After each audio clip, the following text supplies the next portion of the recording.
ठीक है. Hello, hi, namaste. My name is Ashima Gupta and I welcome you to this incredible platform of NCERT वाला. Good evening, good evening, good evening. नहीं late ओपी, no late ओपी, no late ओपी. चलिए. So आज की क्लास में बेटा हम पी ब्लॉक एलिमेंट स्टार्ट करेंगे as per your term 1 syllabus. ठीक है. तो सारे चैप्टर्स आपके टर्म 1 के ही अकॉर्डिंग में ही चलेंगे. तो पी ब्लॉक एलिमेंट स्टार्ट करेंगे. देखो 11-12 में आपने पी ब्लॉक पढ़ा था, ग्रुप 13-14. उसका इस चैप्टर से कोई एज सच ताल्लुक नहीं है. मैं पहले ही बता रही हूँ, अगर किसी को लगे कि मुझे वो नहीं आता तो मुझे ये समझ नहीं आएगा, ऐसा कुछ भी नहीं है. कुछ घबराने की बात नहीं है, कोई टेंशन नहीं लेना. ठीक है. This has nothing to do with your 11th class P block. ठीक है. हम बिल्कुल फ्रेश स्टार्ट करेंगे, बट इट्स अ रिक्वेस्ट कि आप नोट्स साथ साथ जिसको लगे उसकी स्पीड अच्छी है वो बना सकता है, पर मैं यही सजेस्ट करूंगी कि आप एनसीईआरटी साथ में लेकर बैठें. So I am giving you a minute. आप जाकर एनसीईआरटी लेकर आए, हाइलाइटर लें, पेन, पेंसिल, कलर, जो तुमको अच्छा लगे, जिससे तुम नोट्स में हाईलाइट कर सको, चीजों को अंडरलाइन कर सको, वहीं पर ऐड कर सको. क्योंकि बेटा ये चैप्टर बहुत बड़ा है, तो ऑब्वियसली बात है आप नोट्स बनाओगे तो आपको टाइम लगेगा. बेटर है आप चीजों को अच्छे से समझ लो अभी, और नोट्स ये पीडीएफ से रिवाइज कर लेना या एनसीईआरटी से रिवाइज कर लेना. ठीक है. सो फटाफट से एक बार एनसीईआरटी साथ रखनी है और चैप्टर शुरू करते हैं. सो आज पहला लेक्चर है हमारा ग्रुप 15 का. ये आपके पूरे पी ब्लॉक के एलिमेंट्स लगे हुए हैं. ग्रुप 13, 14, 15, 16, 17, 18. 13, 14, 11th का पार्ट था. हमें कौन सा पढ़ना है? 15 से लेकर 18 तक. ठीक है. So we have to study ये ग्रुप 15, 16, 17, 18. पहले आते हैं इंट्रोडक्शन पर. तो पी ब्लॉक एलिमेंट्स नाम क्यों रखा है, पहले तो यही समझते हैं. So P block, P block के अंदर एलिमेंट्स इन विच वो एलिमेंट्स जिनमें last electron, elements in which last electron enters into P subshell. ठीक है. वो एलिमेंट्स जिनमें आखिरी इलेक्ट्रॉन कहां पर एंटर करता है बेटा? पी सबशेल के अंदर एंटर करता है. उन एलिमेंट्स को हम क्या बुलाते हैं? P block elements. पर यहां पर पहले ही एक एक्सेप्शन है, एक्सेप्ट हीलियम. ठीक है. नो डाउट हीलियम के अंदर लास्ट इलेक्ट्रॉन बेटा किस में जाता है? एस में. हीलियम का कॉन्फ़िगरेशन होता है 1s2. इसमें लास्ट इलेक्ट्रॉन भले ही एस सबशेल में जाए, कोई दिक्कत नहीं है, पर हमें पता है कि हीलियम कैसा होता है? It's a noble gas. और क्योंकि ये नोबल गैस है तो इसको हम कहां पे रखते हैं? Group number 18, P block noble gas में रखते हैं. तो याद रखना है कि P block elements are those in which last electron enters into P subshell except helium where the last electron enters into s subshell. आखिरी इलेक्ट्रॉन s सबशेल में जा रहा है, पर क्योंकि ये एक नोबल गैस है इसीलिए हम इसको कहां पर रखते हैं? ग्रुप नंबर 18 में. चलो अब हमने ये पढ़ा था यार, p सबशेल के अंदर अगर मैं बात करूं तो कितने ऑर्बिटल्स प्रेजेंट होते हैं? 3 है ना. px, py और pz, ये 3 ऑर्बिटल्स होते हैं. और हमें पता है एक ऑर्बिटल में मैक्सिमम कितना इलेक्ट्रॉन आ सकता है यार? जल्दी बता दो भाई. 1 orbital can have a maximum of 2 electrons. So 3 orbitals can have a maximum of 6 electrons. So यहां पर हमने बोला p सबशेल के अंदर मैक्सिमम इलेक्ट्रॉन्स कितने फिल हो सकते हैं? 6. एंड देयरफॉर यहां पे कितने ग्रुप्स प्रेजेंट होते हैं? 6 ग्रुप्स प्रेजेंट होते हैं. यानी पी ब्लॉक के अंदर आपके पास कितने ग्रुप्स प्रेजेंट होते हैं? 6 ग्रुप्स प्रेजेंट होते हैं. So P blocks are present, P block elements are placed in group number कहां से कहां तक? 13 से लेकर 18 तक. कहां से कहां तक होते हैं? 13 से लेकर 18 तक. जनरल आउटर इलेक्ट्रॉनिक कॉन्फ़िगरेशन की बात करूं पी ब्लॉक के क्योंकि हम पी ब्लॉक ही पढ़ रहे हैं, तो जनरल इलेक्ट्रॉनिक कॉन्फ़िगरेशन क्या होता है, NS2 NP1 से लेकर 6, NS2 NP1 से लेकर 6, एक्सेप्शन हमेशा ध्यान रखना है, एक्सेप्ट हीलियम, ठीक है। सो जनरल आउटर इलेक्ट्रॉनिक कॉन्फ़िगरेशन हुआ NS2 NP1 से लेकर 6। चलिए अब जरा एक बार सारे ग्रुप्स का फटाफट से देख लेते हैं। ग्रुप 13, 14, 15, 16, ग्रुप 17 और 18, इनका जनरल आउटर इलेक्ट्रॉनिक कॉन्फ़िगरेशन लिख लेते हैं। सो ग्रुप 13 का आउटर इलेक्ट्रॉनिक कॉन्फ़िगरेशन क्या होता है, NS2 NP1, वैलेंस इलेक्ट्रॉन 3 होंगे, NS2 NP1। ग्रुप 14 का कॉन्फ़िगरेशन क्या होता है, आउटर मोस्ट NS2 NP2, ये बोरॉन फैमिली, ये कार्बन फैमिली। ग्रुप 15 का क्या होता है, NS2 NP3, हमें तो यहीं से शुरुआत करनी है चैप्टर की, ग्रुप 15 के। ग्रुप 16 का कॉन्फ़िगरेशन क्या होता है, जनरल NS2 NP4। ग्रुप 17 का क्या होता है, NS2 NP5, ठीक है।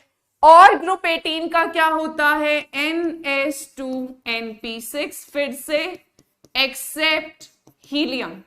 हीलियम का 1s2 होता है, पर बाकी नोबल गैसेस फॉलो करती हैं NS2 NP6, ठीक है। ये तो बेसिक इंट्रोडक्शन है। चलिए इसके अलावा जो ध्यान देने वाली चीज है, जो फर्स्ट एलिमेंट होता है हर ग्रुप का, फर्स्ट एलिमेंट हर ग्रुप का, यानी अगर मैं आपको यहां पर दिखाऊं, डार्क कलर लेते हैं, boron, carbon, nitrogen, oxygen, fluorine, noble gases हटा दो, वो तो छोटा सा ग्रुप है।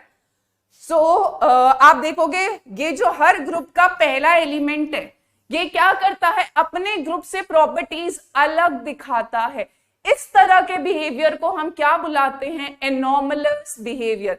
एनॉमलस का मतलब होता है जो नॉर्मल ट्रेंड फॉलो होना चाहिए वो ट्रेंड आपका फॉलो नहीं होता। एनॉमलस मतलब डिफरेंट बिहेवियर। तो हमने बोला कि हर ग्रुप का जो पहला एलिमेंट है वो क्या दिखा रहा होता है, एनॉमलस बिहेवियर। एनॉमलस बिहेवियर क्यों दिखा रहा होता है, क्योंकि ये जो हर ग्रुप का पहला एलिमेंट है, बोरॉन, कार्बन, उधर कौन सा हो गया आपका, नाइट्रोजन, ऑक्सीजन, फ्लोरीन, ये सेकेंड पीरियड के एलिमेंट्स है। और सेकेंड पीरियड के अंदर यानी 2 शेल्स होंगी, और सेकेंड शेल के अंदर 2 ही सब शेल होती है बेटा, 2s और 2p, d ऑर्बिटल नहीं होता। तो पहला रीजन हो गया कि इनके पास क्या होता है, absence of d orbital. d orbital होता ही नहीं है, इसीलिए आगे चीजें करेंगे कि क्यों d ऑर्बिटल नहीं है, तो क्या प्रॉब्लम आ रही है। इसके अलावा इन एलिमेंट्स का साइज जो होता है वो बहुत ही ज्यादा क्या होता है, छोटा होता है। डाउन द ग्रुप साइज बढ़ता है, तो जो पहला मेंबर होगा उसका साइज सबसे छोटा होगा, और जो लास्ट में होगा उसका साइज सबसे ज्यादा होगा। तो एनॉमलस बिहेवियर यानी डिफरेंट बिहेवियर क्यों दिखा रहे हैं, क्योंकि इनका साइज बहुत छोटा होता है, प्लस इनके पास d ऑर्बिटल नहीं होता। ये बेसिक इंट्रोडक्शन है, सारी चीजें डिटेल में हम चैप्टर में पढ़ेंगे। चलिए, so we are going to start group 15 elements today, which is your nitrogen family. Group 15 के अगर इलेक्ट्रॉनिक कॉन्फ़िगरेशन की बात करें, जनरल इलेक्ट्रॉनिक कॉन्फ़िगरेशन, तो वो क्या होता है आपका, NS2 NP3। General electronic configuration NS2 NP3। यहां पर N की वैल्यू कहां से स्टार्ट होती है यार, 2 से लेकर 7 तक, ठीक है, 2 से लेकर 7 तक। अब जरा मेंबर्स लिख लेते हैं, कौन कौन से मेंबर्स हैं। तो ग्रुप 15 में यार कौन कौन सा मेंबर आता है, नाइट्रोजन, फिर कौन सा आता है, फॉस्फोरस, फिर कौन सा आता है, आर्सेनिक, फिर कौन सा आता है आपका एंटीमनी, और फिर होता है बिस्मथ, ठीक है। पूरा नाम भी लिख देती हूं, दिस इज नाइट्रोजन, P कौन सा होता है हमारा, फॉस्फोरस, AS कौन सा हो गया हमारा, आर्सेनिक, SB कौन सा होता है, एंटीमनी, मनी MONEY वाला नहीं है, और मैंने वही लिख दिया बोलते बोलते। एंटीमनी, ठीक है, पैसे वाला मनी नहीं है, MONY, एंटीमनी। और लास्ट वाला कौन सा होता है? बिस्मथ। एक और है MC, विच इज मॉस्कोवियम, इसके बारे में भी बात करेंगे, ठीक है। अब जरा इनका एटॉमिक नंबर कैलकुलेट करते हैं। तो नाइट्रोजन का एटॉमिक नंबर कितना होता है? 7, ये तो पता है ना हमको, इतना तो पता है। अब इसमें 8 और जोड़ दो, 8 जोड़ोगे तो कितना आ जाएगा? 15। तो मैंने इसमें कितना ऐड करा? 8। मैजिक नंबर्स होते हैं 2, 8, 8, 18, 18, 32, 32, 2, 8, 8, 18, 18, 32, 32, ठीक है। 8 ऐड करा तो एटॉमिक नंबर 15 आया। अब ऐड करें 18, 15 में 18 ऐड करोगे तो कितना आ जाएगा इसका एटॉमिक नंबर? 33। फिर से 18 ऐड करें,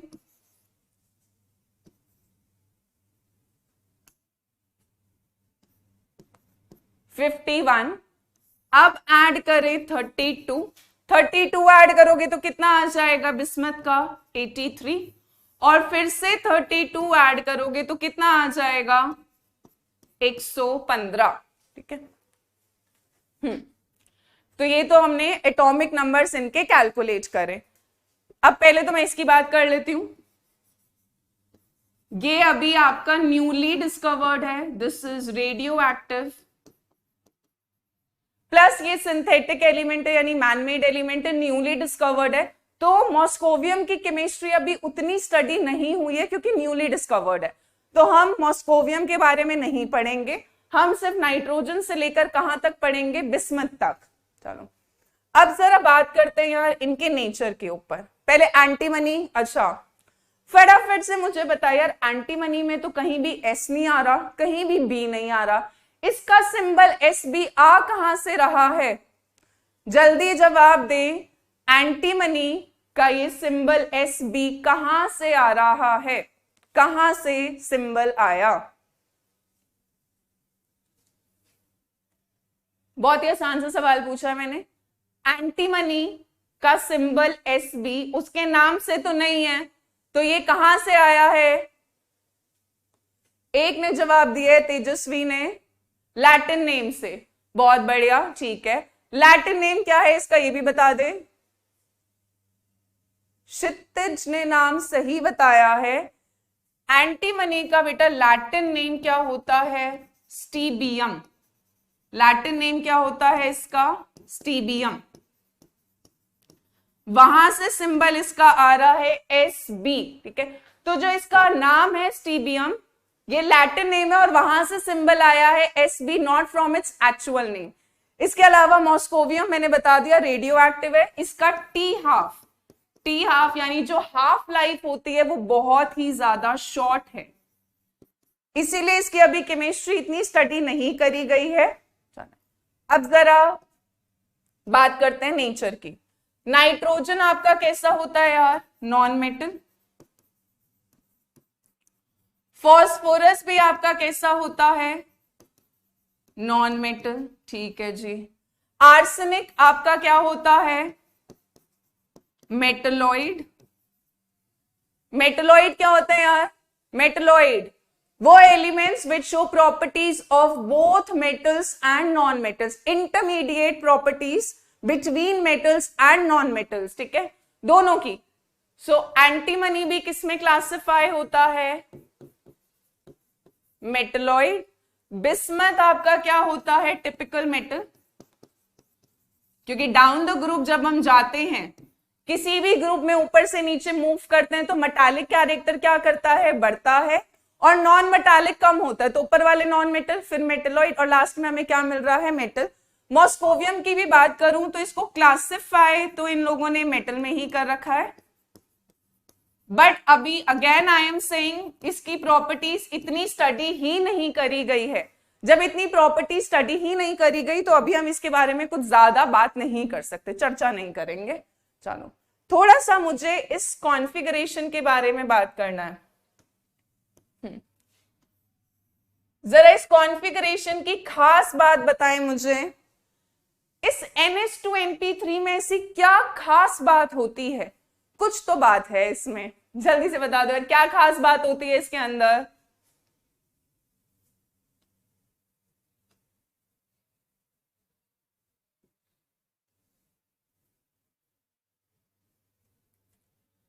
ये वाला अगर हम कॉन्फ़िगरेशन की बात करें, यहां लिख रही हूं, this is extra stable configuration. Extra stable configuration क्यों है ये? This is extra stable configuration due to half filled, कौन सा भरा हुआ है? हाफ फिल्ड हमारा p ऑर्बिटल्स, है ना। p में मैक्सिमम 6 आ सकता है, अभी आधा रखा है 3, और 11th में हमने करा है जो हाफ फिल्ड और फुली फिल्ड कॉन्फ़िगरेशंस होते हैं वो क्या होते हैं? एक्स्ट्रा स्टेबल होते हैं। So because the group 15 elements have half filled, इसमें जो p है वो आधा भरा हुआ है, इसीलिए हम बोलते हैं ये जो कॉन्फ़िगरेशन है वो क्या है? एक्स्ट्रा स्टेबल कॉन्फ़िगरेशन होता है। यहां तक क्लियर है भाई? यहां तक जिसको जो नोट करना है फटाफट से नोट करें, जिसको स्क्रीनशॉट लेना है वो स्क्रीनशॉट ले, जिसको एनसीईआरटी में हाईलाइट करना है वो एनसीईआरटी में अंडरलाइन कर ले।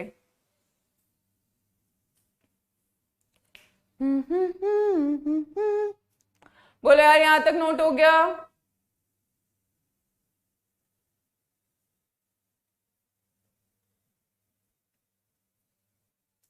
चलिए आगे बढ़ते हैं।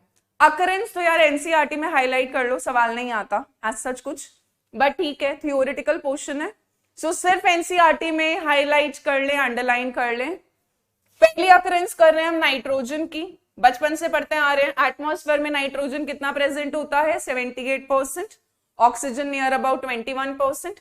अर्थ क्रस्ट में बात करूं, अगर पृथ्वी धरती के अंदर अर्थ क्रस्ट में बात करें तो ओर की फॉर्म में एग्जिस्ट करता है, 2 ओर हैं, चाइल्ड सॉल्ट पेट्रे, दोबारा नाम बोल देती हूं, child salt Petre which is NaNO3, और NaNO3 को हम और क्या बुलाते हैं? Sodium nitrate. इसके अलावा और कैसे एग्जिस्ट करता है? इंडियन सॉल्ट पेट्रे, ठीक है, नाइट्रोजन तो दिख ही रहा है ना हमको, ये रहा, इसको क्या बुलाते हैं? इसका केमिकल नेम क्या है? पोटेशियम नाइट्रेट, ठीक है। तो अर्थ क्रस्ट के अंदर इन 2 ओर की फॉर्म में एग्जिस्ट कर रहा है, चाइल्ड सॉल्ट पेट्रे और इंडियन सॉल्ट पेट्रे, ठीक है। इसके अलावा प्रोटीन्स में एग्जिस्ट होता है, ठीक है, पढ़ ही रखा है आपने। अगर मैं बात करूं अमीनो एसिड, ठीक है, अमीनो एसिड्स से आपको क्या मिलते हैं? प्रोटीन्स, ठीक है। तो हम यही बोलते हैं कि अमीनो एसिड्स मोनोमर्स हैं, जब बहुत सारे अमीनो एसिड्स कंबाइन होते हैं तो आपको क्या मिलता है? प्रोटीन्स। और अगर मैं अमीनो एसिड्स का जनरल फॉर्मूला लिखूं, अमीनो एसिड्स का, जो हम बायोमोलिक्यूल्स में भी करेंगे, तो अमीनो एसिड्स को जनरली हम किससे रिप्रेजेंट करते हैं? अमीन ग्रुप और एसिड ग्रुप दोनों प्रेजेंट होता है। तो ये हो गया कार्बोक्सिलिक एसिड ग्रुप, और ये कौन सा हो गया आपका? अमीन ग्रुप, ठीक है।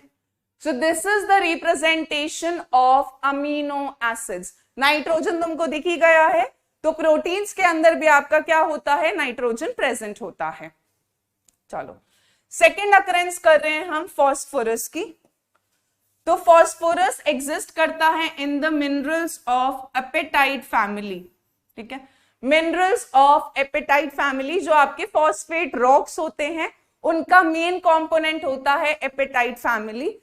इसका जनरल फॉर्मूला, वैसे फिर से सवाल नहीं आता, बट फिर भी मान लो अब ऑब्जेक्टिव है तो कुछ भी पूछ सकता है। इसका जनरल फॉर्मूला है Ca9PO4 होल 6 डॉट CaX2, जहां पर X फ्लोरीन हो सकता है, क्लोरीन हो सकता है, या OH। मान लो अगर X फ्लोरीन है तो फॉर्मूला क्या आएगा? मैंने बोला अगर X फ्लोरीन है तो फॉर्मूला क्या हो जाएगा यार?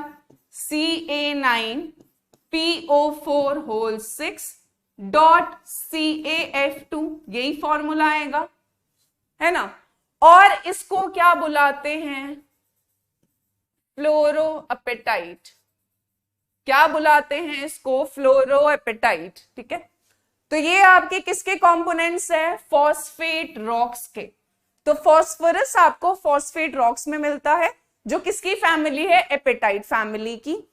फिर हमने बोला फॉस्फोरस आपका बोन्स में भी प्रेजेंट होता है, RNA, DNA, sugar, base, phosphate. तो वहां पे जो फॉस्फेट यूनिट होती है उसमें भी फॉस्फोरस होता है। इसके अलावा फॉस्फोप्रोटीन्स प्रेजेंट होते हैं मिल्क और एग्स में, तो वहां से भी आपको क्या मिल जाता है? फॉस्फोरस मिल जाता है। तो नेचुरली अगर मैं बात करूं फॉस्फोरस कहां कहां से मिल रहा है हमको? एक तो रॉक्स से, फॉस्फेट रॉक से। दूसरा हमको कहां से मिल रहा है फॉस्फोरस? हमारी बॉडी के अंदर डीएनए, आरएनए में प्रेजेंट होता है। इसके अलावा हमने बोला और कहां पे प्रेजेंट होता है आपका इसके अंदर? Phosphoproteins which are basically present in milks and eggs. अब नाइट्रोजन हो गया, फॉस्फोरस हो गया। अब बात करते हैं आर्सेनिक, एंटीमनी और बिस्मथ। तो आर्सेनिक, एंटीमनी और बिस्मथ मेनली कैसे मिलते हैं? As sulphide minerals. Sulphide minerals की तरह मिलते हैं अर्थ क्रस्ट के अंदर। और मस्कोवियम बता दिया है मैनमेड एलिमेंट है, रेडियो एक्टिव है, हाफ लाइफ बहुत कम है। तो यहां तक एनसीईआरटी में दे रखा है, आप एनसीईआरटी के अंदर ही इसको अंडरलाइन कर सकते हो। अकरेंस बिल्कुल थियोरिटिकल है बेटा, बहुत रेयर है कि सवाल आए, पर पढ़ना तो है हमको, हमें सब कुछ पढ़ना में कुछ नहीं छोड़ना। चलें आगे बढ़ें।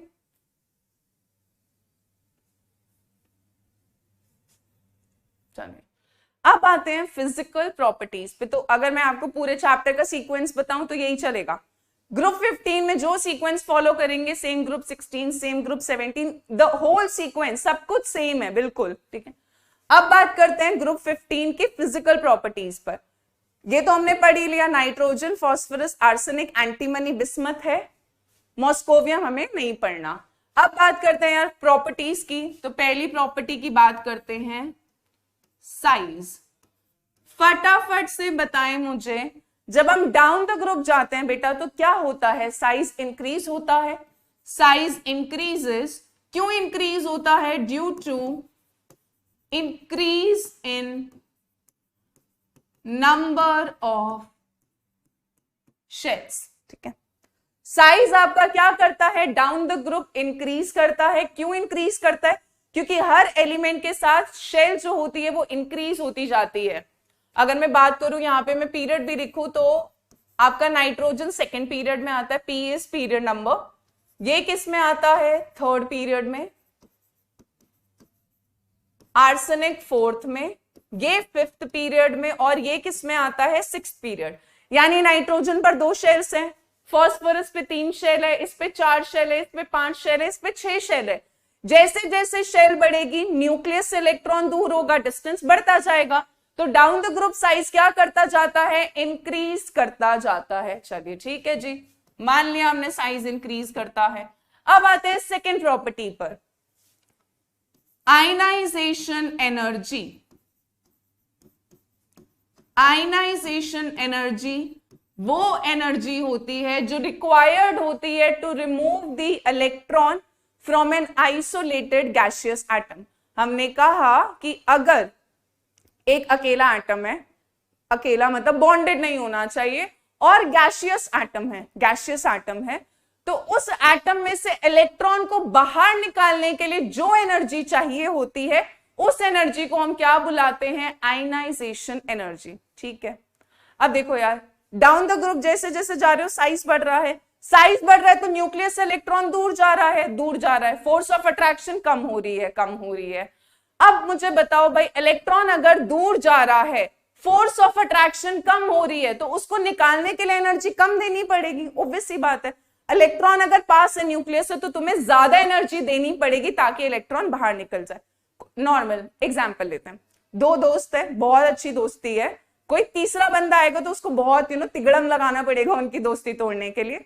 पर 2 अगर दोस्त हैं बट ज्यादा मिलते जुलते नहीं है, ज्यादा बात नहीं होती, तो उनकी दोस्ती तोड़ना आसान है। तो यहां पर भी क्या है, क्योंकि साइज बढ़ता जाता है, इलेक्ट्रॉन न्यूक्लियस से दूर होता जाता है, तो हमें एनर्जी कम देनी पड़ती है down the group. So ionisation energy क्या करती जाती है? डिक्रीज करती जाती है। ठीक है, आयनाइजेशन एनर्जी डिक्रीज हुई। अब आते हैं मेटालिक कैरेक्टर पे, ठीक है। मेटल्स वो होते हैं जिनकी टेंडेंसी होती है इलेक्ट्रॉन लूज करने की।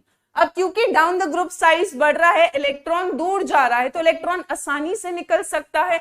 अगर इलेक्ट्रॉन आसानी से निकल सकता है तो metallic character down the group क्या करता जाता है, इंक्रीज करता जाता है, ठीक है। मेटालिक कैरेक्टर क्या करता है, डाउन द ग्रुप इंक्रीज करता जाता है। ये नॉन मेटल्स थे, ये मेटलॉइड्स थे, और ये क्या था, मेटल था। तो डाउन द ग्रुप आते आते मेटालिक कैरेक्टर क्या करना शुरू कर देता है, इंक्रीज करता है। फोर्थ ट्रेंड पर आते हैं,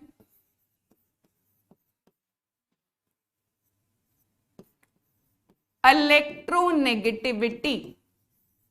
चलिए, इलेक्ट्रोनेगेटिविटी हम डिफाइन करते हैं the tendency of an atom to attract the electrons, to attract the shared pair of electron towards itself, ठीक है। अगर किसी एटम ने किसी दूसरे एटम के साथ बॉन्ड बना रखा है तो उस एटम की कितनी टेंडेंसी, पहली बात कोवेलेंट बॉन्ड में लगता है, और शेयर्ड पेयर ऑफ इलेक्ट्रॉन होना चाहिए, उसको कितना अपनी तरफ अट्रैक्ट करेगा। भाई जब नीचे आते हुए साइज इंक्रीज हो रहा है, जब वो अपने ही इलेक्ट्रॉन को नहीं अट्रैक्ट कर पा रहा तो वो बाहर से किसी बॉन्ड के इलेक्ट्रॉन को कहां से अट्रैक्ट करेगा, है ना। जब अपना ही घर नहीं संभल पा रहा तो दूसरे के घर में क्या इंटरफेयर करेंगे। तो यहां पर भी यही होता है, जब डाउन द ग्रुप आते हुए साइज बढ़ता जा रहा है, अपना ही इलेक्ट्रॉन अगर वो नहीं अट्रैक्ट कर पा रहा तो शेयर्ड पेयर ऑफ इलेक्ट्रॉन कहां से अट्रैक्ट करेगा। तो डाउन द ग्रुप इलेक्ट्रोनेगेटिविटी क्या करती जाती है, डिक्रीज करती जाती है। सो दो चीजें main, ionisation energy down the group decreases, electronegativity down the group क्या करती है, डिक्रीज करती है, पर metallic character down the group क्या करता है, इंक्रीज करता है। यहां तक क्लियर है? Very nice Aman Singh, Tanishka, everybody is giving very nice answers. यहां तक नोट हुआ जिसको नोट करना है?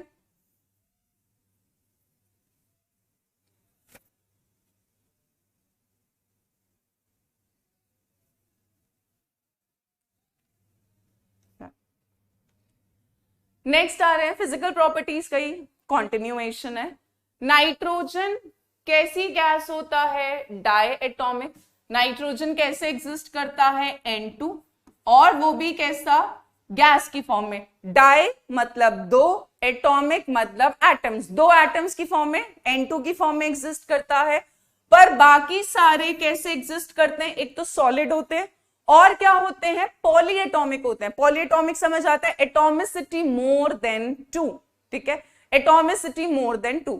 सो नाइट्रोजन डायटोमिक गैस है, पर बाकी members phosphorus, arsenic, antimony, bismuth, ये कैसे एग्जिस्ट करते हैं, एक तो पॉलीएटॉमिक होते हैं, मोर देन 2 एटम्स, और फिजिकल स्टेट क्या होती है इनकी, सॉलिड होती है, ठीक है। अब आते हैं बॉइलिंग पॉइंट पर। अब देखो बॉइलिंग पॉइंट और मेल्टिंग पॉइंट का ट्रेंड देखें। डाउन द ग्रुप हम बोलते हैं जनरली बॉइलिंग पॉइंट बढ़ता है, मेल्टिंग पॉइंट भी डाउन द ग्रुप जनरली बढ़ता है। जनरली हम ना इनऑर्गेनिक में जनरल वर्ड बड़ा लगा देते हैं, तो यहां पे क्या है, यहां तक आते हुए तो आप देखोगे मेल्टिंग पॉइंट क्या करा, सॉरी बॉइलिंग पॉइंट इंक्रीज, है ना। नाइट्रोजन का कम, फास्फोरस का उससे ज्यादा, आर्सेनिक का उससे ज्यादा, एंटीमनी का उससे ज्यादा, पर एंटीमनी का से ज्यादा होना बिस्मथ का चाहिए, पर होता नहीं है, ठीक है। अभी इस पर चर्चा करेंगे थोड़ी सी, रुकें, सब्र रखें। बॉइलिंग पॉइंट्स में ये ट्रेंड हुआ कि पहले डाउन द ग्रुप इंक्रीज हुआ, कहां तक इंक्रीज हुआ, एंटीमनी तक, फिर डिक्रीज हो जाता है, बिस्मथ का बॉइलिंग पॉइंट कम होता है। अब आते हैं मेल्टिंग पॉइंट पे। मेल्टिंग पॉइंट यहां से यहां तक तो क्या करा, इंक्रीज, यानी नाइट्रोजन उससे ज्यादा फॉस्फोरस उससे ज्यादा आर्सेनिक, फिर क्या कर जाता है आपका मेल्टिंग पॉइंट डिक्रीज। ऐसा क्यों हुआ, ये आखिरी में आते हुए ट्रेंड बदल सा क्यों गया, क्यों बदल रहा है। अब यहां पर क्या होता है, पहले क्योंकि ये समझाना जरूरी है, ये चीज हम बार बार सुनेंगे, मैं बार बार बोलूंगी, तुम बार बार कहोगे मैम ये क्या बता दिया। तो पहले बात करते हैं इनर्ट पेयर इफेक्ट की कि ये होता क्या है। इनर्ट पेयर इफेक्ट क्या होता है? It is the reluctance, it is the reluctance, reluctance का मतलब होता है किसी चीज को अपोज करना, नहीं मैं ये चीज नहीं करूंगी, reluctance, it is the reluctance of 2 ns electrons of outermost shell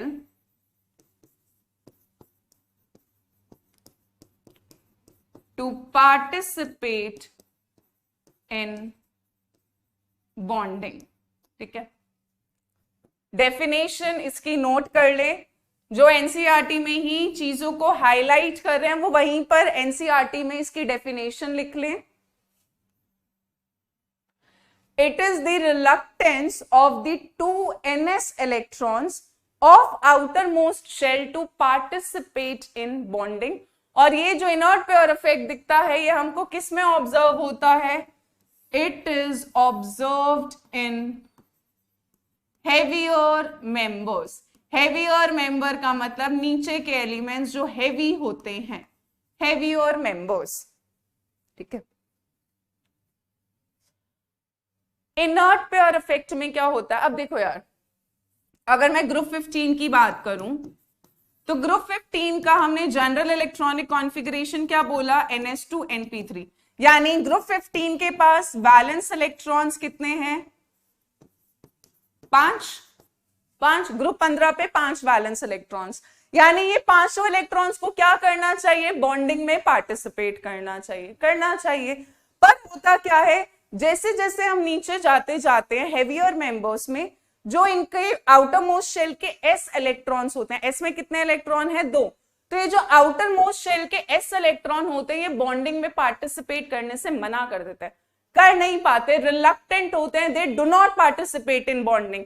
अब अगर ये बॉन्डिंग में पार्टिसिपेट नहीं करेंगे, देखो अब इस ग्रुप की कॉमन ऑक्सीडेशन स्टेट, ग्रुप 15 में 5 इलेक्ट्रॉन्स, तो कॉमन ऑक्सीडेशन स्टेट क्या होगा? +5।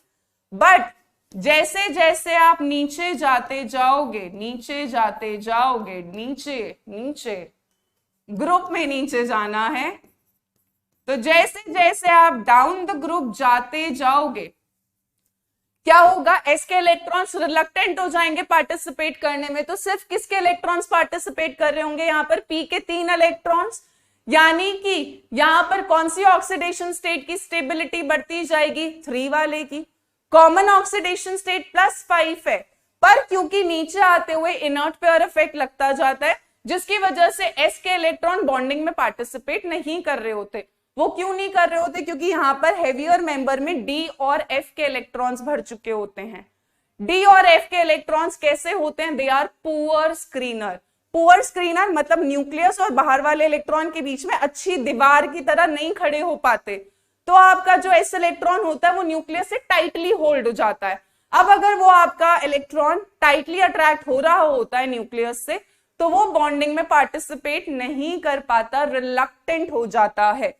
तो मैंने बोला कि ग्रुप की कॉमन ऑक्सीडेशन स्टेट +5 है, पर इनर्ट पेयर इफेक्ट लगने की वजह से जो हेवियर मेंबर है उनके s इलेक्ट्रॉन्स नहीं पार्टिसिपेट करेंगे, यानी p के इलेक्ट्रॉन पार्टिसिपेट करेंगे, यानी कि नीचे आते हुए 5 की स्टेबिलिटी नहीं बढ़ेगी, नीचे आते हुए किस ऑक्सीडेशन स्टेट की स्टेबिलिटी बढ़ेगी? 3 की बढ़ेगी। So down the group +3 oxidation state stability क्या करना स्टार्ट हो जाती है? इंक्रीज होना स्टार्ट हो जाती है। डाउन द ग्रुप +3 की ऑक्सीडेशन स्टेट की स्टेबिलिटी क्या होना स्टार्ट हो जाती है? इंक्रीज होना स्टार्ट हो जाती है। वो क्यों हो रही थी? क्योंकि s के इलेक्ट्रॉन्स रिलक्टेंट थे to participate in bonding, so only the 3p electrons of outermost shell, जो बाहर की शेल के सिर्फ 3, ये जो p के 3 इलेक्ट्रॉन्स है यही बॉन्डिंग में पार्टिसिपेट कर पाते हैं। और इसीलिए हम बोलते हैं नीचे आते हुए कॉमन ऑक्सीडेशन स्टेट 3 की स्टेबिलिटी बढ़ती जाती है और 5 की कम होती जाती है। ठीक है, अब यहीं पे ये सारा खेल इसी का ही था। सो यहां तक क्या है, एसबी और एंटीमनी के केस में क्या लग रहा होगा, इनर्ट पेयर इफेक्ट। ठीक है, so because of inert pair effect मैं बात करूं, एंटीमनी और बिस्मथ कितने बॉन्ड्स बना रहे होंगे, ज्यादा 3, जबकि ये वाले मेंबर्स कितने बना रहे होंगे, 5। ठीक है, सो इसी वजह से बॉइलिंग पॉइंट और मेल्टिंग पॉइंट का जो ट्रेंड होता है वो रेगुलर नहीं हो पाता, क्योंकि आखिरी वाले मेंबर्स में कौन सा इफेक्ट लगने लग जाता है, इनर्ट पेयर इफेक्ट, जिसकी वजह से हमें लगता था कि सबको 5 बॉन्ड्स बनाने चाहिए, बट एक्चुअली में क्या है, जो आखिरी के मेंबर्स है वो कितने बॉन्ड्स बना रहे होते हैं, 3 बॉन्ड्स बना रहे होते हैं। सो हमने बोला कि मेल्टिंग पॉइंट और बॉइलिंग पॉइंट रेगुलरली फॉलो नहीं होता, रेगुलरली इंक्रीज नहीं होता। बॉइलिंग पॉइंट एंटीमनी तक इंक्रीज होता है, फिर डिक्रीज हो जाता है, क्योंकि बिस्मथ की ज्यादा स्टेबल ऑक्सीडेशन स्टेट कौन सी होती है, 3। इसके अलावा अगर हम मेल्टिंग पॉइंट की बात करें तो मेल्टिंग पॉइंट सिर्फ आर्सेनिक तक इंक्रीज हुआ, एंटीमनी का भी कम हो गया, बिस्मथ का भी कम हुआ। क्यों कम हुआ, क्योंकि क्या लग रहा है, इनर्ट पेयर इफेक्ट। बेटा सब 11th की चीजें हैं, मैं फिर भी आपको सारी चीजें बता रही हूं, वरना मैं सिर्फ बोल देती इनर्ट पेयर इफेक्ट लग रहा है, तुम सोचते कि इनर्ट पेयर इफेक्ट क्या होता है। चलिए, ये फिजिकल प्रॉपर्टीज का एनसीईआरटी का वो है फोटो, जिसमें प्रॉपर्टीज दे रखी हैं, यू कैन रेफर डेटा वगैरह।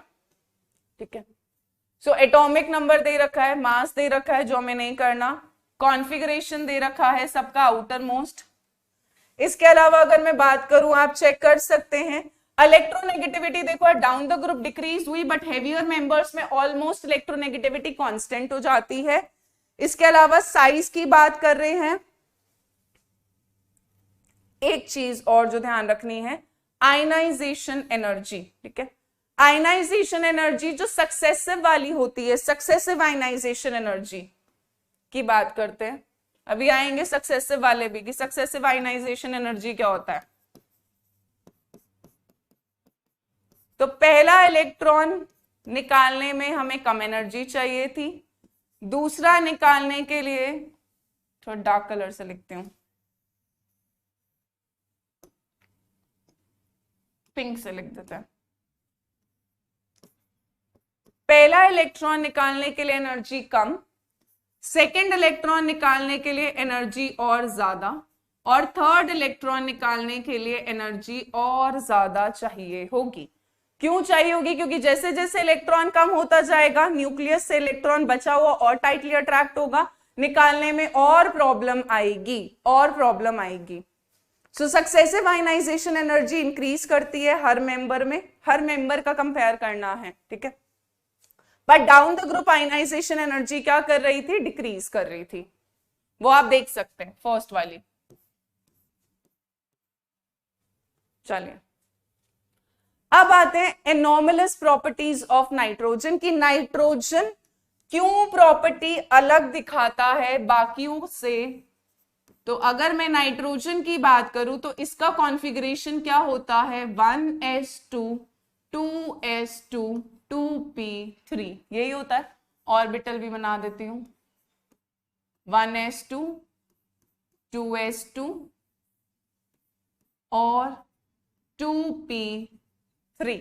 ठीक है, अब होता क्या है, क्योंकि नाइट्रोजन आपका सबसे पहला मेंबर है, सबसे पहला मेंबर है, तो ड्यू टू स्मॉल साइज, एक तो इसका साइज सबसे छोटा होगा अपने ग्रुप में क्योंकि पहला मेंबर है, इसकी आयनाइजेशन एनर्जी क्या होगी, बहुत ही ज्यादा हाई होती है। So due to small size, high ionisation energy, electronegativity भी इसकी हाई होगी, क्योंकि डाउन द ग्रुप इलेक्ट्रोनेगेटिविटी कम होता है तो इसकी इलेक्ट्रोनेगेटिविटी सबसे ज्यादा होगी, and absence of d orbitals. And absence of D orbitals. So nitrogen के पास डी ऑर्बिटल कभी आ ही नहीं सकता। वो क्यों नहीं आ सकता? क्योंकि सेकेंड शेल में दो ही सब शेल होता है, 2s और 2p। डी कहां से आना शुरू होता है यार? थर्ड शेल से आता है। 3d तो डी थर्ड में आता है ना। तो हमने बोला क्योंकि सेकेंड शेल में दो ही सब शेल होती है, 2s और 2p, डी होता ही नहीं है, तो ये अपना ऑक्टेट और एक्सपैंड नहीं कर सकता। ऑक्टेट मतलब मोर देन 8 इलेक्ट्रॉन नहीं अपने आउटर मोस्ट शेल में रख सकता, 8 से ज्यादा नहीं हो सकता। ठीक है, तो अगर आपसे कोई पूछे कि what are the reasons that nitrogen shows anomalous behaviour, nitrogen anomalous behaviour क्यों दिखाता है, तो आप पहला रीजन क्या देंगे? साइज छोटा है। दूसरा, इसकी आयनाइजेशन एनर्जी बहुत हाई है क्योंकि पहला मेंबर है डाउन द ग्रुप, डिक्रीज होती है। तीसरा रीजन क्या देंगे? इलेक्ट्रोनेगेटिविटी बहुत हाई होती है क्योंकि अपने ग्रुप में सबसे ऊपर है, इलेक्ट्रोनेगेटिविटी नीचे की तरफ आते हैं तो क्या होती जाती है? डिक्रीज होती जाती है। और डी ऑर्बिटल की क्या होती है? इस पर एब्सेंस होती है, इस पर डी ऑर्बिटल नहीं होते। ये तो रीजन है। अब क्या क्या चीजें ऐसी है जो एनोमलस है? अगर हम मुझसे पूछा जाए, आपसे पूछा जाए कि give us some examples that how nitrogen shows anomalous behaviour, कुछ ऐसी प्रॉपर्टीज बताओ, कुछ ऐसे एग्जाम्पल बताओ जिससे हमें पता चल सके कि नाइट्रोजन कैसा बिहेवियर दिखाता है, एनोमलस बिहेवियर दिखाता है। तो अब जरा ध्यान से सुनना है क्योंकि यहां से सवाल बनते हैं। अब यहां से सवाल वाला पोर्शन आना शुरू हो गया है। चलिए, पहला, नाइट्रोजन कैसे एग्जिस्ट कर रहा था? N2, जबकि बाकी सारे कैसे एग्जिस्ट कर रहे थे? Polyatomic. So nitrogen exist as N2 gas. अब जरा इस चीज को समझें। नाइट्रोजन के पास कितने वैलेंस इलेक्ट्रॉन है? 5, ये हैं। दूसरे नाइट्रोजन पर भी कितने होंगे? 5। चलिए, इलेक्ट्रॉन को म्यूचुअली शेयर कराते हैं ऑक्टेट पूरा कराने के लिए। ये इधर से 5 है, 3 शेयर करेगा, ऑक्टेट पूरा करेगा। ये भी ऑक्टेट पूरा कर लेगा। ठीक है यार, यहां तक। अब यहां पर कौन सा बॉन्ड बन जाएगा इनके बीच में? N, ट्रिपल बॉन्ड N, और एक लोन पेयर ये रहा, ये वाला, और एक लोन पेयर ये रहा। तो अगर मुझसे पूछे नाइट्रोजन मॉलिक्यूल में कितने बॉन्ड पेयर हैं, बॉन्ड पेयर यानी वो इलेक्ट्रॉन जिन्होंने किसमें पार्टिसिपेट करा? बॉन्डिंग, तो 3 इलेक्ट्रॉन पेयर है जो बॉन्ड बना रहे हैं, तो 3 तो बॉन्ड पेयर। और लोन पेयर कितने प्रेजेंट है? 2 लोन पेयर। ठीक है, तो N2 मॉलिक्यूल में कितने बॉन्ड पेयर हैं? 3 बॉन्ड पेयर और 2 लोन पेयर। ठीक है जी। अब बात करते हैं सिग्मा और पाई बॉन्ड्स। तो पहला बॉन्ड तो कौन सा होगा? सिग्मा, फिर कौन सा होगा? पाई, और फिर कौन सा होगा? पाई। ठीक है, so nitrogen exist as N2 molecule, और नाइट्रोजन के अंदर ये जो बॉन्ड बन रहा है, ये जो बॉन्ड बन रहा है, ये कौन सा बॉन्ड है? It's a triple covalent bond. कौन सा बॉन्ड बन रहा है? ट्रिपल कोवेलेंट बॉन्ड, है ना। और ट्रिपल कोवेलेंट बॉन्ड यार स्ट्रॉन्ग होगा, 3 इलेक्ट्रॉन पेयर शेयर हो रखे हैं, जिसको तोड़ने के लिए बहुत ज्यादा क्या चाहिए होगी? आपको एनर्जी चाहिए होगी। तो क्योंकि नाइट्रोजन के केस में बेटा कौन सा बॉन्ड होता है? ट्रिपल कोवेलेंट बॉन्ड, जिसको तोड़ने के लिए बहुत हाई एनर्जी चाहिए। इस वजह से हम बोलते हैं इसका BDE। BDE का फुल फॉर्म है बॉन्ड डिसोसिएशन एनर्जी, या फिर एंथैल्पी भी बोल सकते हैं। BDE, बॉन्ड डिसोसिएशन एनर्जी, यानी बॉन्ड तोड़ने के लिए जो एनर्जी, बॉन्ड को डिसोसिएट करने के लिए जो एनर्जी चाहिए, इसकी वैल्यू होती है 941.4 किलो जूल पर मोल। यार बहुत हाई वैल्यू है, 941.4 किलो जूल पर मोल। इतनी हाई वैल्यू, इतनी हाई एनर्जी चाहिए तुमको इस बॉन्ड को तोड़ने के लिए, ट्रिपल बॉन्ड को तोड़ने के लिए। तो इसका BDE बहुत ज्यादा हाई होता है, और इसी वजह से हम बोलते हैं बेटा ये जो नाइट्रोजन गैस होती है, ये कैसी गैस होती है? इनर्ट होती है। इनर्ट का मतलब नोबल गैस नहीं होता, ठीक है। इनर्ट का मतलब होता है जिसकी रिएक्टिविटी बहुत कम हो, ठीक है, जिसकी रिएक्टिविटी बहुत ज्यादा क्या हो, कम होती है। तो हमने बोला कि नाइट्रोजन गैस, क्योंकि इसके बीच में बहुत स्ट्रॉन्ग बॉन्ड है जो आसानी से टूटेगा नहीं, आसानी से टूटता नहीं है, इसीलिए हम बोलते हैं कि कैसी होती है, इनर्ट होती है। आपने पढ़ा होगा जो चिप्स के पैकेट आते हैं, लेज, अंकल चिप्स, जो भी तुम खाते हो, उनके अंदर कौन सी गैस भरी होती है, नाइट्रोजन गैस भरी होती है। क्यों भरी होती है? ताकि रैंसिडिटी ना हो, चिप्स खराब ना हो, ऑक्सीजन के साथ रिएक्ट ना करे, तो इसीलिए वहां पे नाइट्रोजन भरी होती है, क्योंकि वो इनर्ट होती है रूम टेम्परेचर पे। और आपने देखा होगा जिन चिप्स पैकेट्स में से गैस निकल जाती है वो चिप्स सील जाते हैं, खराब हो जाते हैं। चलो, तो मैंने बोला कि नाइट्रोजन ट्रिपल कोवेलेंट बॉन्ड बनाता है, पर बाकी जो मेंबर है फास्फोरस, आर्सेनिक, एंटीमनी, ये सारे के सारे कौन सा बॉन्ड बनाते हैं, सिंगल बॉन्ड। और बिस्मथ तो मेटल था, तो वो कौन सा बॉन्ड बनाता है, मेटालिक बॉन्ड, ठीक है। सो नाइट्रोजन मल्टीपल बॉन्ड्स बना रहा है, मल्टीपल मतलब एक से ज्यादा, जबकि फास्फोरस, आर्सेनिक, एंटीमनी कौन सा बना रहे हैं, सिंगल बॉन्ड। और बिस्मथ बेचारा तो मेटल है, वो कौन सा बॉन्ड बनाएगा, मेटालिक बॉन्ड। चलो, अब आते हैं कैटिनेशन टेंडेंसी। ये होता क्या है, पहले तो यही बताना पड़ता है ना, क्योंकि फिर आ जाता मैम 11th नहीं ध्यान। सो कैटिनेशन टेंडेंसी क्या होता है, सेल्फ लिंकिंग एबिलिटी।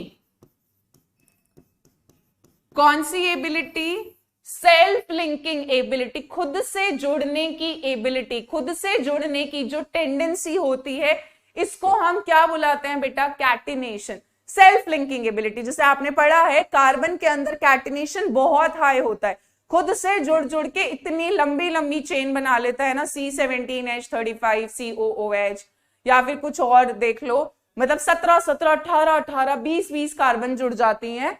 अब हमने बोला कि नाइट्रोजन के अंदर जो कैटिनेशन है वो वीक होता है as compare to other members. ऐसा क्यों होता है, अब इस रीजन को समझते हैं। सो होता क्या है, जो NN सिंगल बॉन्ड होता है, nitrogen nitrogen single bond is weaker then PP single bond. हमने बोला कि जो नाइट्रोजन नाइट्रोजन का सिंगल बॉन्ड है that is weaker then PP single bond. अब ऐसा क्यों है, देखिए यार, नाइट्रोजन का जो साइज होता है, एक तो वो छोटा होता है, साइज छोटा है, प्लस इसके अंदर क्या होता है, अब देखो यार, अगर छोटे घर में ज्यादा मेंबर्स रहने की कोशिश करें तो आपस में झगड़े बढ़ने लगते हैं, है ना, ये तो होता ही है। कुछ कहते हैं प्यार बढ़ता है, बट ऐसा होता नहीं है। सो अब क्या है, अगर नाइट्रोजन एक और दूसरा नाइट्रोजन दोनों छोटे छोटे से हैं, प्लस यहाँ पर लोन पेयर तो प्रेजेंट होंगे, तो होता है क्या, यहाँ पर जो नॉन बॉन्डिंग इलेक्ट्रॉन्स है जिनको हम लोन पेयर बुला रहे हैं, उनके बीच में क्या होना स्टार्ट हो जाएगा, रिपल्शन। साइज छोटा है यार, जगह मिल नहीं रही है, बॉन्ड बन नहीं रहा, रिपल्शन होना स्टार्ट हो जाएगा। अगर NN सिंगल बॉन्ड में रिपल्शन होना स्टार्ट हो जाएगा, उसकी वजह से क्या होगा यार, ये बॉन्ड आसानी से टूट सकता है, वीक होगा। जबकि फास्फोरस में दिक्कत नहीं है, उसका साइज बड़ा है, क्या मैं आराम से हूं, मुझे कोई दिक्कत नहीं है। तो यहां पर क्या होता है, क्योंकि नाइट्रोजन का साइज छोटा होता है, तो इंटर इलेक्ट्रॉन रिपल्शन क्या होते हैं, NN सिंगल बॉन्ड में हाई होते हैं, ठीक है। रिपल्शन क्या होते हैं, बहुत ही ज्यादा हाई होते हैं। रिपल्शन हाई होने की वजह से ये बॉन्ड कहेगा नहीं भाई मुझसे बर्दाश्त नहीं हो रहा इतना रिपल्शन, मैं तो टूटना चाहता हूं, टूट जाऊंगा आसानी से, वो ज्यादा बेटर है, मैं खुश रहूंगा। तो यहां पर क्या होता है, साइज छोटा, इंटर इलेक्ट्रॉनिक रिपल्शन ज्यादा, इसीलिए ये बॉन्ड कैसा होता है, वीकर होता है। अब अगर बॉन्ड वीक है, आसानी से टूट जाएगा, तो भाई कितना ही लंबा एग्जिस्ट कर पाएगा। तो नाइट्रोजन सिंगल बॉन्ड नाइट्रोजन नहीं इतना एग्जिस्ट करता, खुद से सेल्फ लिंक नहीं कर पाता, सेल्फ लिंक नहीं कर पाएगा, तो कैटिनेशन टेंडेंसी क्या रहेगी, इसके अंदर कमजोर रहेगी, वीक है। तो मैं पहले ही बता दूं भाई, दिस इज इंपॉर्टेंट, क्वेश्चन आ सकता है, आया भी हुआ है प्रीवियस ईयर में, कि why catenation tendency is weaker in nitrogen. तो ध्यान रखना है क्यों वीक थी, इसीलिए वीक थी क्योंकि NN सिंगल बॉन्ड वीक होता है, रिपल्शन बहुत ज्यादा हाई होता है क्योंकि नाइट्रोजन का साइज बहुत ज्यादा क्या होता है, छोटा होता है। चलिए, और यहां से भी क्वेश्चन आता है। वैसे ये क्वेश्चन मैंने आगे कवर कर रखा है, जिसमें पूछा जाता है कि why N2 is inert at room temperature. Nitrogen inert क्यों होती है। चलो, यहाँ तो हो गया, आगे बढ़े।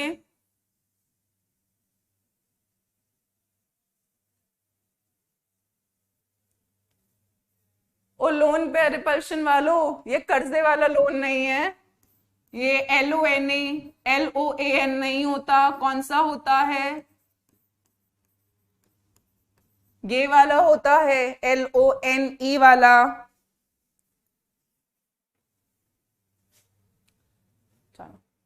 इसके अलावा नाइट्रोजन कौन सा बॉन्ड बनाता है यार, पी पाई मल्टीपल बॉन्ड। पी पाई देखिए जी, सिंगल बॉन्ड जो सिग्मा वाला होता है वो एंड टू एंड ओवरलैप से बनता है। पाई बॉन्ड किससे बनता है, साइडवेज ओवरलैप से बनता है। तो मैंने बता दिया नाइट्रोजन, ये सिग्मा बॉन्ड था, ये पाई कौन से हैं, ये पी पाई मल्टीपल खुद के साथ बना सकता है या फिर अदर एलिमेंट्स जैसे कार्बन, या फिर किसके साथ बना सकता है, ऑक्सीजन के साथ। ठीक है, पर जो फास्फोरस होता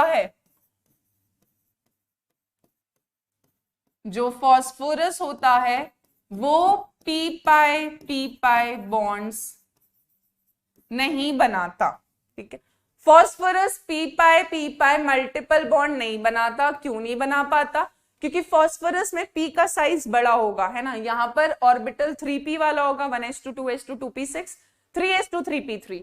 मैं कॉन्फ़िगरेशन लिख देती हूँ, कंफ्यूजन ना ही हो तो बढ़िया है। ये है 2p3, हमारा प्यारा फास्फोरस है 1s2 2s2 2p6 3s2, क्या हो जाएगा 3p3। यहाँ पे 2p है, यहाँ पे 3p है। जैसे जैसे प्रिंसिपल क्वांटम नंबर बढ़ता है, ऑर्बिटल का साइज क्या करता है, बढ़ता है। अब होता क्या है कि फास्फोरस के केस में p ऑर्बिटल का साइज बड़ा है, जिसकी वजह से इनके बीच में जो ओवरलैप होता है वो उतना अच्छा नहीं हो पाता। समझ रहे हो, ओवरलैप होना ऑर्बिटल्स का वो इतना इफेक्टिव नहीं होता, इसीलिए फास्फोरस मल्टीपल बॉन्ड नहीं बनाता, सिंगल बॉन्ड तो बनाता ही है। सो नाइट्रोजन पी पाई मल्टीपल बॉन्ड बनाता है खुद के साथ, मैं नाइट्रोजन नहीं हूं ऐसे, खुद के साथ या फिर कार्बन के साथ या ऑक्सीजन के साथ बना सकता है। पर अभी इस पे बाद में आऊंगी, पर पे नाइट्रोजन की मैक्सिमम कोवेलेंसी। अब आता है सवाल, कोवेलेंसी क्या होता है। कोवेलेंसी का मतलब होता है कि कितने कोवेलेंट बॉन्ड्स, यानी कितने इलेक्ट्रॉन पेयर आपका कोवेलेंट बॉन्ड बना रहे होते हैं। So nitrogen maximum covalent bonds कितने बना सकता है, 4 बना सकता है, 4 से ज्यादा नहीं बना सकता। जैसे एग्जांपल दे देती हूं, NH4+, ammonium ion. Ammonium ion के अंदर नाइट्रोजन ने कितने मैक्सिमम बॉन्ड्स बना रखे हैं यार, 4 बॉन्ड्स बना रखे होते हैं।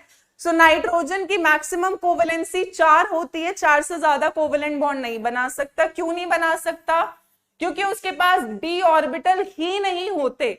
अगर d ऑर्बिटल नहीं है तो इलेक्ट्रॉन एक्साइट होकर आगे कहीं जा ही नहीं सकता, जाएगा नहीं तो और बॉन्ड नहीं बना सकता। इसके अलावा nitrogen can not form d pi p pi bonds. ये d पाई p पाई भी नहीं बना सकता। क्यों नहीं बना सकता भाई, d ऑर्बिटल है ही नहीं, जब है ही नहीं तो कहां से बना ले। तो नाइट्रोजन अपने साथ मल्टीपल बॉन्ड बना, p पाई बना सकता है खुद के साथ, कार्बन के साथ, ऑक्सीजन के साथ, बट d पाई p पाई नहीं बना सकता क्योंकि इसके पास d ऑर्बिटल होता ही नहीं है। इसके अलावा नाइट्रोजन मैक्सिमम कोवेलेंट बॉन्ड्स कितने बना सकता है, 4 से ज्यादा बना नहीं सकता क्योंकि इसके पास वेकेंट d ऑर्बिटल नहीं होता। एक ने बिल्कुल, तन्मय शुक्ला ने सही जवाब दिया है, NCl5 डज नॉट एग्जिस्ट, पर मैं इस पे बाद में चर्चा करूंगी। तो ये कुछ कुछ प्रॉपर्टीज है नाइट्रोजन की जो उसको अलग करती है बाकी मेंबर्स से, ठीक है। पहला साइज छोटा था, आयनाइजेशन एनर्जी ज्यादा थी, इसके अलावा इलेक्ट्रोनेगेटिविटी ज्यादा थी, वेकेंट डी ऑर्बिटल होता नहीं है और N2 की फॉर्म में एग्जिस्ट करता है, N ट्रिपल बॉन्ड, N की बॉन्ड एसोसिएशन एनर्जी बहुत ज्यादा होती है, इनर्ट होता है, पी पाई मल्टीपल बॉन्ड बना रहा है और ये सारी चीजें, ठीक है।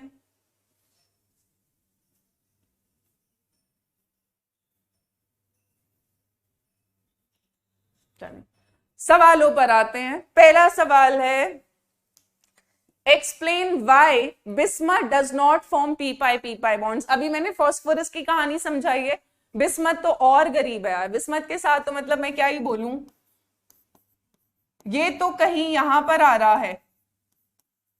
डाउन द ग्रुप हमें पता है साइज क्या करता है, डाउन द ग्रुप इंक्रीज करता है, तो आंसर लिख लेते हैं।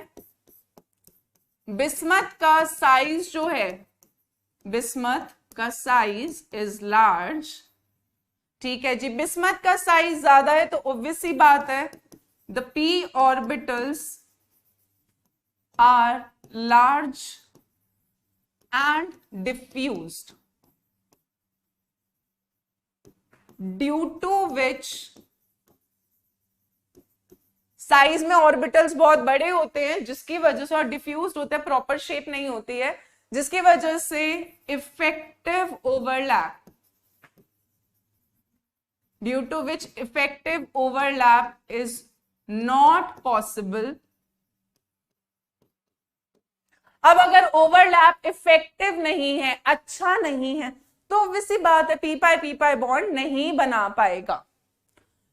सो बिस्मथ का साइज बहुत बड़ा है, उसके पी ऑर्बिटल्स का साइज बहुत बड़ा है, दोनों में ओवरलैप इतना इफेक्टिव नहीं हो पाता, इफेक्टिव नहीं हो पाएगा तो पी पाई बॉन्ड नहीं बनाएगा।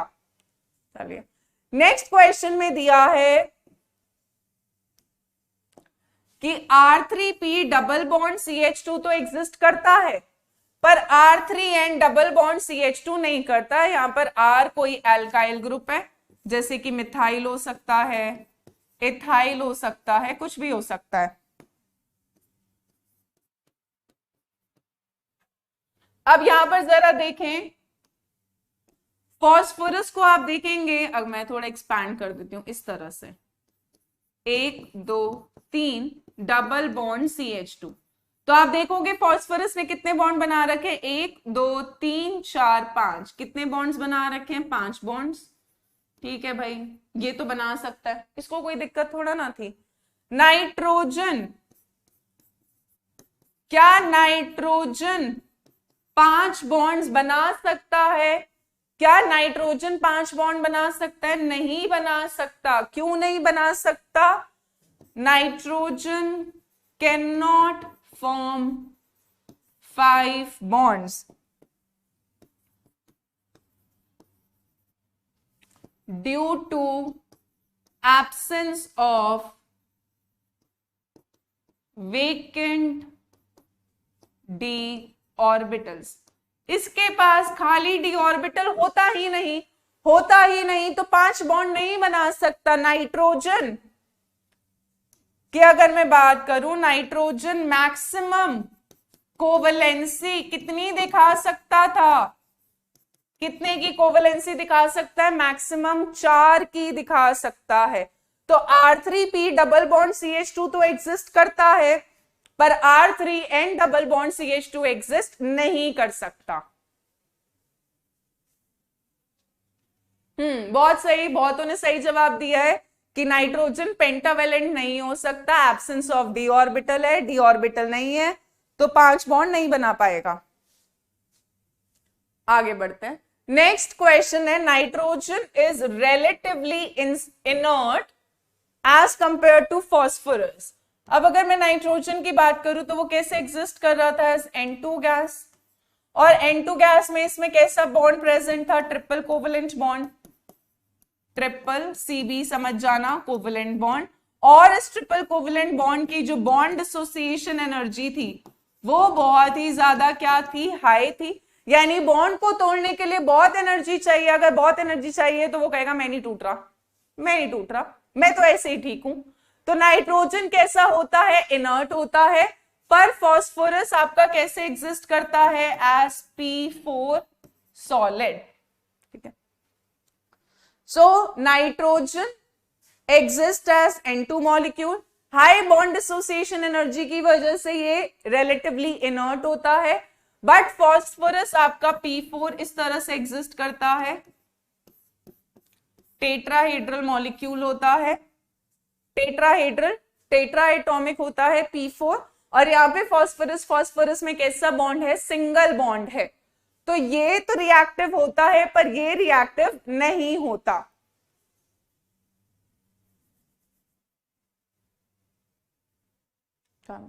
नेक्स्ट है कि N2 डायटोमिक गैस की तरह एग्जिस्ट क्यों करता है और P4 टेट्राएटॉमिक सॉलिड की तरह क्यों एग्जिस्ट करता है। यही जवाब मिल जाना चाहिए तुमको यार। नाइट्रोजन क्या फॉर्म कर सकता है, nitrogen can form P pi multiple bonds. Nitrogen P pi multiple bonds बना सकता है।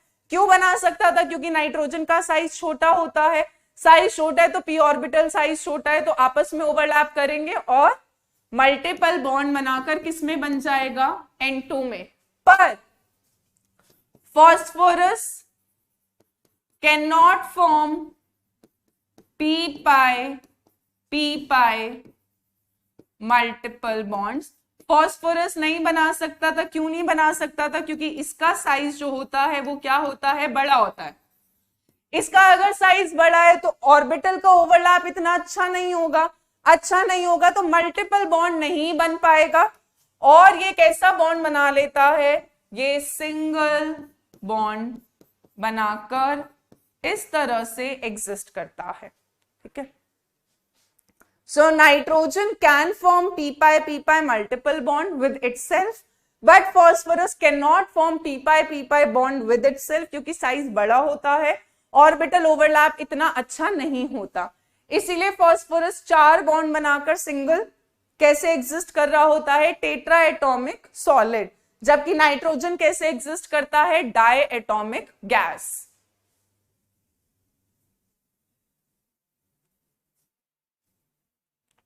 बेटा पी पाई बॉन्ड के लिए एक बार 11th क्लास में जाएं, केमिकल बॉन्डिंग, उसमें देखें कि आपका पाई बॉन्ड कैसे बनता है और पी ऑर्बिटल का जब साइडवेज ओवरलैप होगा तो पी पाई बॉन्ड कैसे बनेगा।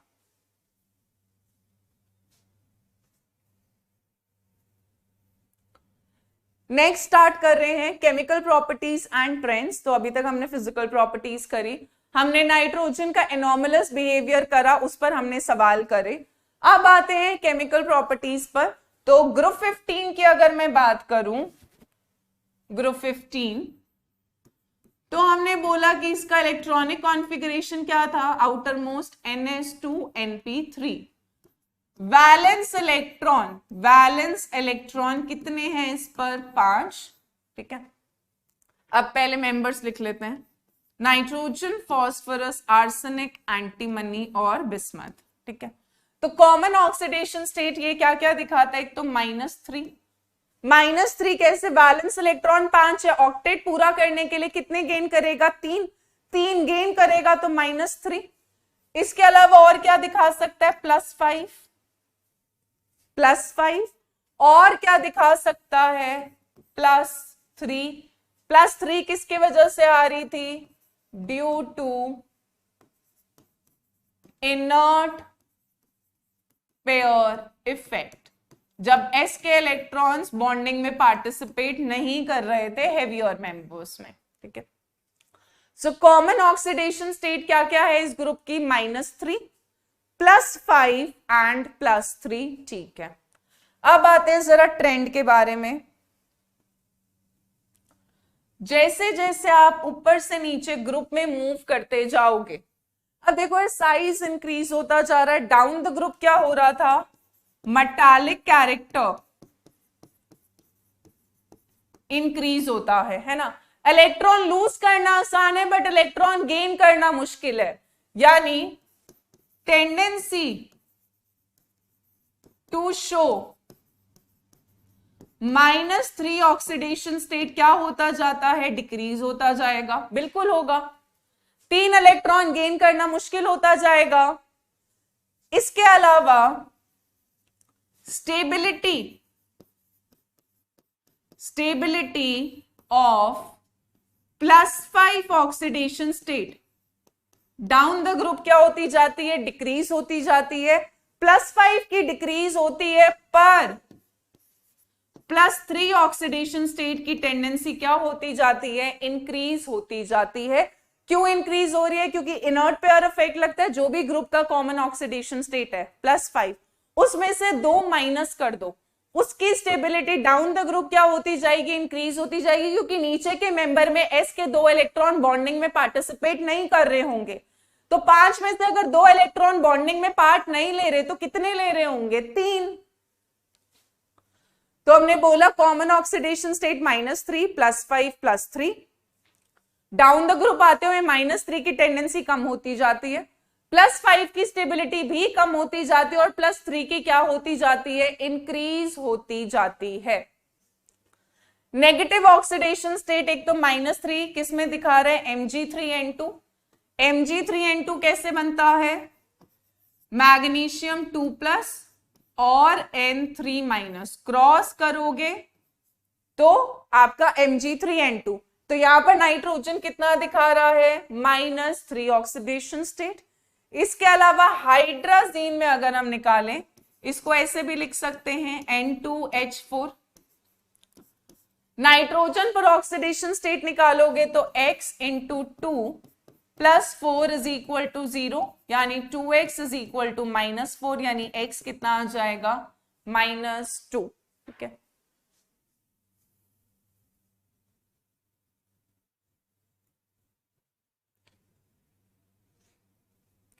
so negative oxidation state -3 in Mg3N2 and hydrazine में कितना शो कर रहा है, -2।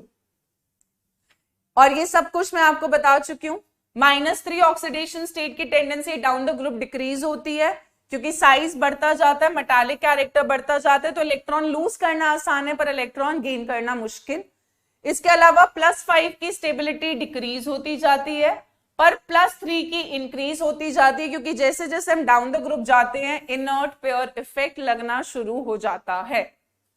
फिर हमने बोला कि PCl3 PCl5 तो एग्जिस्ट करता है, पर NCl5 इज नॉट फॉर्म्ड। और यहीं पे क्वेश्चन बन जाता है कि क्वेश्चन है why PCl5 exist but NCl5 does not exist. फिर से यार, नाइट्रोजन 5 वैलेंसी नहीं दिखा सकता, वो मैक्सिमम वैलेंसी कितनी दिखा सकता है, कोवैलेंसी 4 की। Maximum covalency, maximum covalent bonds 4 बना सकता है। तो नाइट्रोजन पर वेकेंट d ऑर्बिटल एब्सेंट होता है, तो NCl5 नहीं बन सकता, पर PCl5 बन सकता है।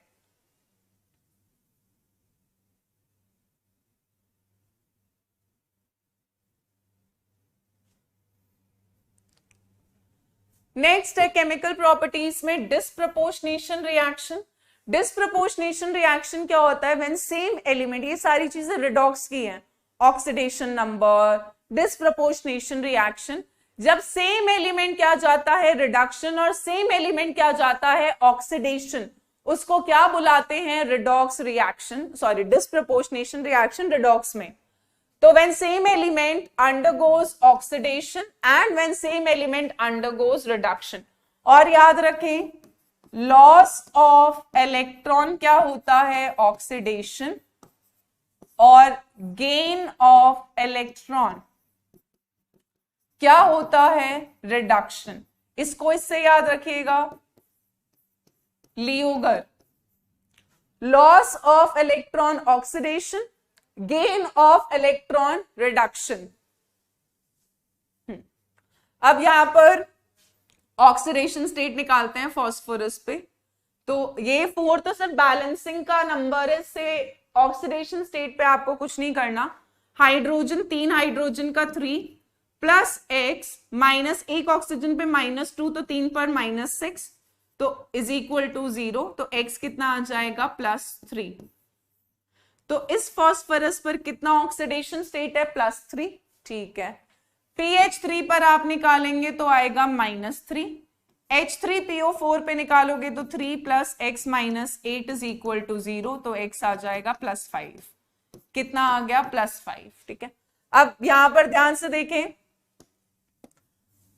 +3 से -3 ऑक्सीडेशन स्टेट कम हुआ, नेगेटिव में गया। नेगेटिव का मतलब इलेक्ट्रॉन गेन हुआ होगा, यानी यहां पर तो क्या हुआ?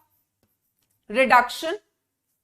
और फॉस्फोरस को देखो यहां से यहां तक इंक्रीज हुआ, +3 से +5 तब हुआ होगा, पॉजिटिव चार्ज तब बढ़ेगा जब इलेक्ट्रॉन खोया होगा, लूज हुआ होगा। यहां पर लॉस ऑफ इलेक्ट्रॉन हुआ, यानी यहां पर क्या हुआ? ऑक्सीडेशन। पर सेम एलिमेंट फॉस्फोरस, रिडक्शन गया +3 से -3, सेम एलिमेंट +3 से +5 क्या गया? ऑक्सीडेशन गया। तो जब सेम एलिमेंट रिडक्शन और सेम एलिमेंट ऑक्सीडेशन जाए तो उसको क्या बुलाते हैं? Disproportionation reaction. एक और एग्जांपल कर लेते हैं। HNO2 नाइट्रस एसिड है, यहां पर आप ऑक्सीडेशन स्टेट निकालोगे तो कितना आ जाएगा? 1 + x - 4 = 0। इस बैलेंसिंग के नंबर पे ध्यान ना दे, तो x कितना आ जाएगा? +3। HNO3 में निकालोगे +5, x - 2 = 0, तो x आएगा +2। ठीक है, अब यहां पर ध्यान दें, +3 से +5 पॉजिटिव चार्ज बढ़ा, यानी क्या हुआ होगा? ऑक्सीडेशन। पॉजिटिव तब बढ़ता है जब इलेक्ट्रॉन क्या होता है? खोता है, लूज होता है। और +3 से +2 पॉजिटिव कम हुआ, वो तब कम हुआ होगा जब क्या गया होगा? रिडक्शन, यानी तब इलेक्ट्रॉन क्या हुआ होगा? गेन हुआ होगा। So same element undergoes reduction, same element undergoes oxidation। ठीक है, जब सेम एलिमेंट रिडक्शन और सेम एलिमेंट ऑक्सीडेशन जाए तो उसको क्या बुलाते हैं? डिस्प्रपोर्शनेशन को। तो ये चीजें बार बार रिपीट हो रही है। नाइट्रोजन की मैक्सिमम कोवेलेंसी कितनी है? 4। और वो मैक्सिमम कोवेलेंसी कहां से आ रही थी यार? नाइट्रोजन की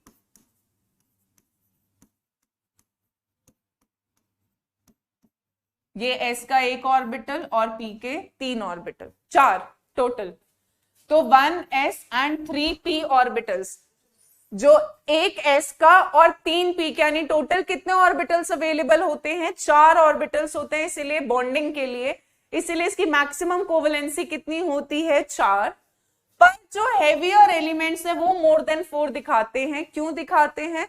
because they have vacant D orbital. वो तो दिखा सकते हैं ना यार। जैसे मैं बात करूं PF6-,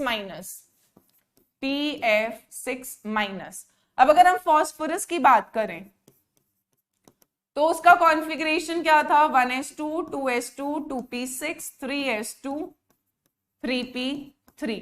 ठीक है, मैं आउटर मोस्ट बना रही हूं, 3s2, 3p3। ठीक है, ये इसका ग्राउंड स्टेट है, ग्राउंड स्टेट। ठीक है, मैंने क्या करा? इसको एनर्जी दी और इसके इलेक्ट्रॉन को एक्साइट करा। एक्साइट करेंगे तो क्या होगा यार? थोड़ा इधर की साइड बना लेता है,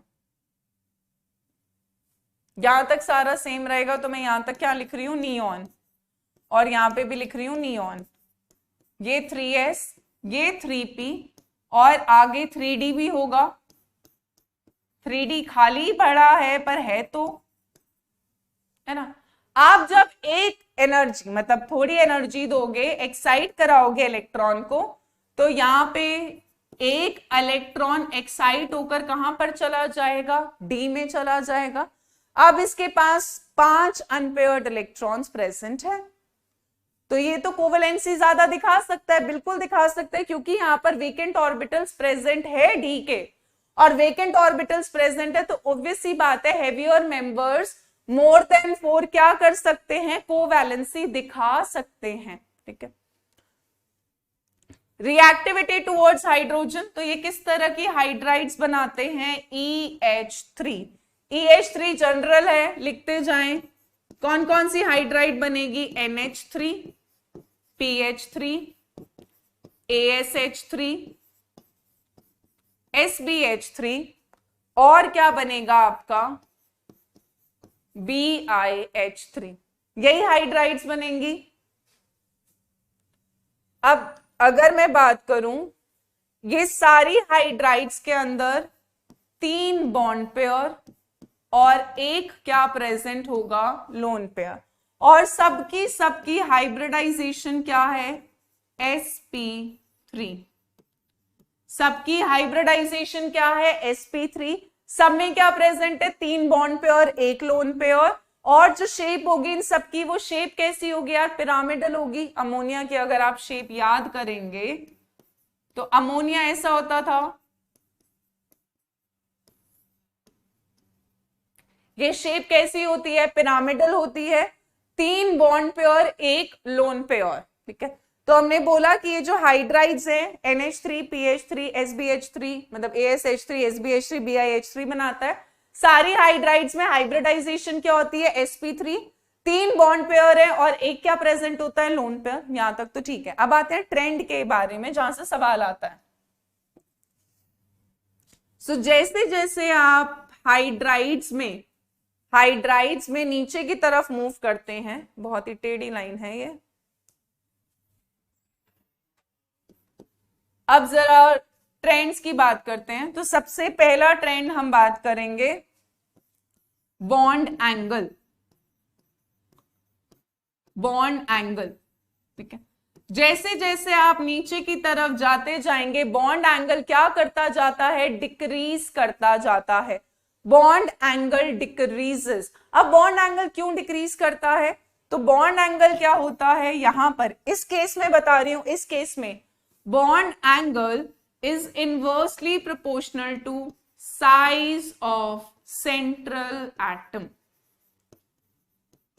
ठीक है, अब होता क्या है, जैसे जैसे आप नीचे जा रहे हो, यहां पर क्योंकि सेंट्रल एटम डिफरेंट और साइड एटम्स क्या हैं? सेम है, तो बॉन्ड एंगल किसके इनवर्सली प्रोपोर्शनल है? Size of central atom. यानी कि अगर सेंट्रल एटम का साइज बढ़ेगा तो बॉन्ड एंगल क्या करेगा? डिक्रीज होगा। ठीक है, तो बॉन्ड एंगल क्या करता रहता है? डिक्रीज करता है। अमोनिया का 107 डिग्री होता है, टेट्राहेड्रल से तो कम ही होगा क्योंकि यहां पर लोन पेयर है। टेट्राहेड्रल में कितना होता है? 109 डिग्री 28 मिनट। पर क्योंकि अमोनिया के केस में 3 बॉन्ड पेयर और एक लोन पेयर है, तो टेट्राहेड्रल से तो बॉन्ड एंगल क्या हो जाएगा? कम हो जाएगा। अब हमने बोला कि नीचे की तरफ आते हुए बॉन्ड एंगल और कम होता जाता है, तो जैसे जैसे सेंट्रल एटम का साइज बढ़ेगा बॉन्ड एंगल क्या होता जाएगा? डिक्रीज होता जाएगा। दूसरा, बॉन्ड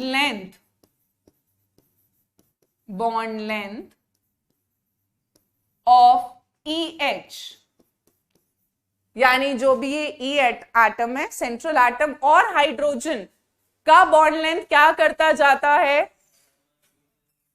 इंक्रीज करता जाएगा। यार देखो ना, जैसे जैसे सेंट्रल एटम का साइज बढ़ेगा, हाइड्रोजन तो इतू सही है, सेंट्रल एटम का साइज बढ़ेगा तो बट ऑब्वियस सी बात है बॉन्ड लेंथ क्या करती जाएगी? इंक्रीज होती जाएगी। तो bond length of EH increase. ठीक है, जैसे जैसे साइज बढ़ेगा बॉन्ड लेंथ बढ़ेगी। यहीं पर ही आगे कंटिन्यू कर रहे हैं, केमिकल प्रॉपर्टीज खत्म करेंगे, कंपाउंड्स नेक्स्ट क्लास में स्टार्ट करेंगे।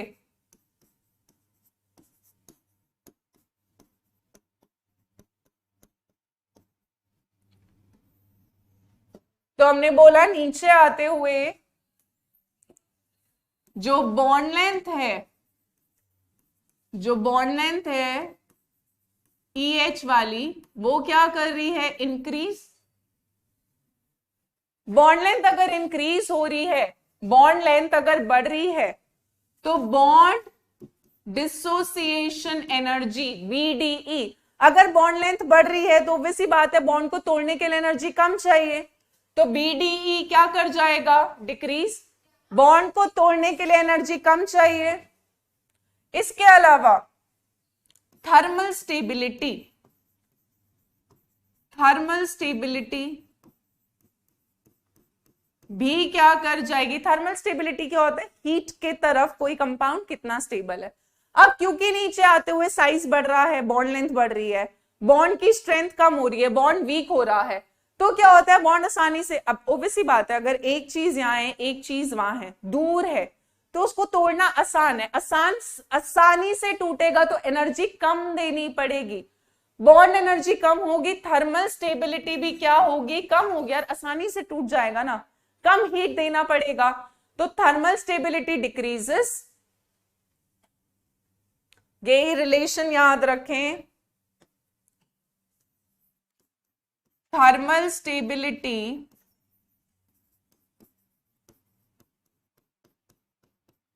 डायरेक्टली प्रोपोर्शनल होता है बॉन्ड स्ट्रेंथ के। क्योंकि नीचे आते हुए बॉन्ड स्ट्रेंथ कम हो रही है, बॉन्ड लेंथ अगर बढ़ रही है तो बॉन्ड तो वीक हो रहा है, बॉन्ड स्ट्रेंथ कम होगी तो थर्मल स्टेबिलिटी भी क्या हो जाएगी? कम हो जाएगी। यहां तक फटाफट से नोट करें।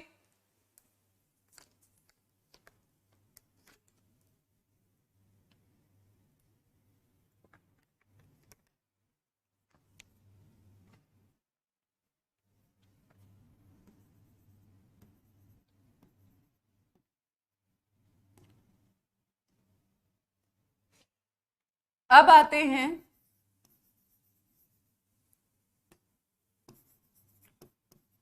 बेसिक कैरेक्टर या बेसिक स्ट्रेंथ की बात कर लेते हैं। Basic strength down the group क्या करती है? डिक्रीज। अब बेसिक स्ट्रेंथ क्या होती है बेटा? Tendency to donate electron pair, electron pair. अब होता क्या है यहां पर, आपका जो साइज है सेंट्रल एटम का, सेंट्रल एटम का साइज क्या करता जाता है? बढ़ता जाता है, डाउन द ग्रुप आते हुए साइज बढ़ेगा। ऑब्वियसली बात है, जो सेंट्रल एटम पे लोन पेयर प्रेजेंट था वही तो वो लोन पेयर डोनेट कर रहा था। सेंट्रल एटम का साइज क्या करता जाता है? इंक्रीज करता जाता है। अब अगर सेंट्रल एटम का साइज इंक्रीज करेगा तो उस पर जो लोन पेयर प्रेजेंट होता है उसकी इलेक्ट्रॉन डेंसिटी क्या हो जाती है? कम होती जाती है। पहले छोटे ऑर्बिटल में लोन पेयर प्रेजेंट था, अब क्या हुआ? ऑर्बिटल बढ़ता गया तो आपका जो इलेक्ट्रॉन डेंसिटी होता है वो कम हो जाएगा। अगर इलेक्ट्रॉन डेंसिटी लोन पेयर की कम प्रेजेंट है तो डोनेशन भी कम होगा। तो down the group basic strength क्या करती जाती है? डिक्रीज करती जाती है। और लास्ट प्रॉपर्टी है reducing character, reducing character, reducing character is directly proportional to ease of losing hydrogen। बताइए भाई, down the group hydrogen lose करना आसान है या मुश्किल है? डाउन द ग्रुप हाइड्रोजन आसानी से निकलेगा या मुश्किल से निकलेगा? और अगर आसानी से निकल जाएगा तो रिड्यूसिंग कैरेक्टर बढ़ेगा या घटेगा?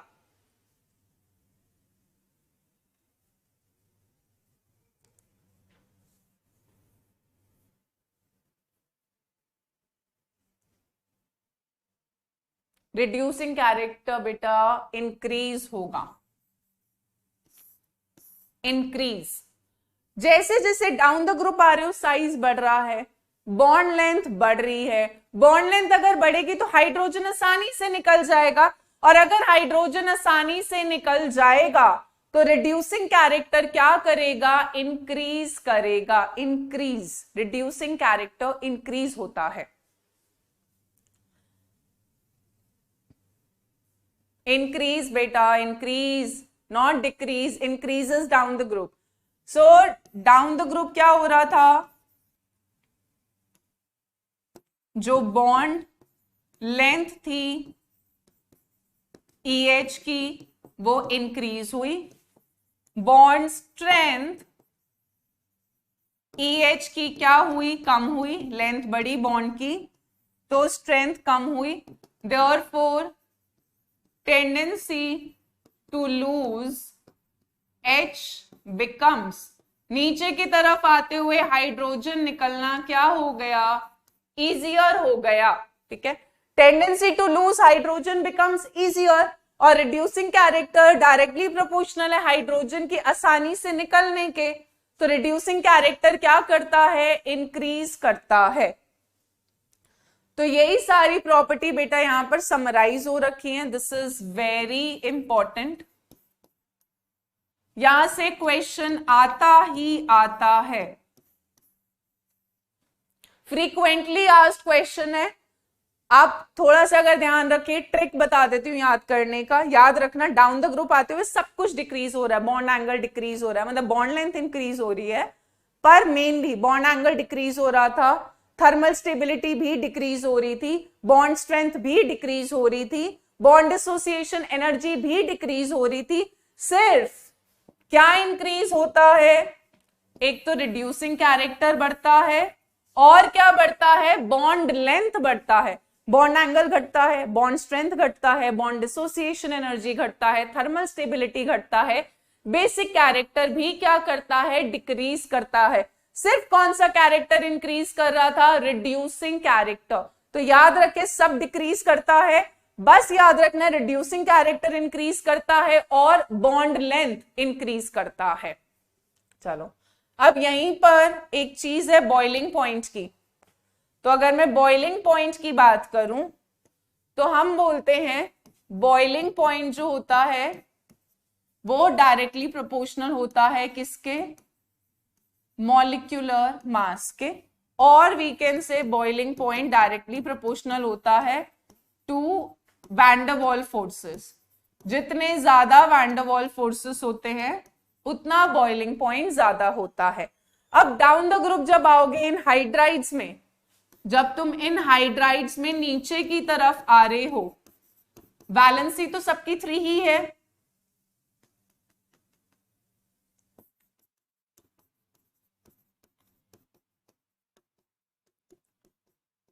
अब डाउन द ग्रुप जब तुम जा रहे हो तुम तो कहोगे भाई मॉलिक्यूलर मास तो इंक्रीज हो रहा है, हाँ भाई मॉलिक्यूलर मास इंक्रीज हो रहा है, तो बॉइलिंग पॉइंट नीचे आते हुए बढ़ना चाहिए। NH3 का सबसे कम, PH3 का उससे ज्यादा, इसका उससे ज्यादा, इसका उससे ज्यादा, सबसे ज्यादा BiH3 का, मान लिया। पर क्या होता है यहां पर, PH3, ASH3, SBH3, BiH3 सब नॉर्मल है, पर अमोनिया जो होता है वो यहां से उठकर कहां आ जाता है, इधर आ जाता है। क्यों आ जाता है, क्योंकि अमोनिया के केस में एक बॉन्डिंग होती है, वो कौन सी बॉन्डिंग होती है, हाइड्रोजन बॉन्डिंग। अमोनिया के केस में हाइड्रोजन बॉन्डिंग में भी कौन सी होती है, इंटर मॉलिक्यूलर। तो क्योंकि अमोनिया के केस में इंटर मॉलिक्यूलर हाइड्रोजन बॉन्डिंग होती है, इसीलिए हम बोलते हैं कि अमोनिया का बॉइलिंग पॉइंट नॉर्मल ट्रेंड से जो तुम सोचोगे उससे क्या होता है, ज्यादा होता है।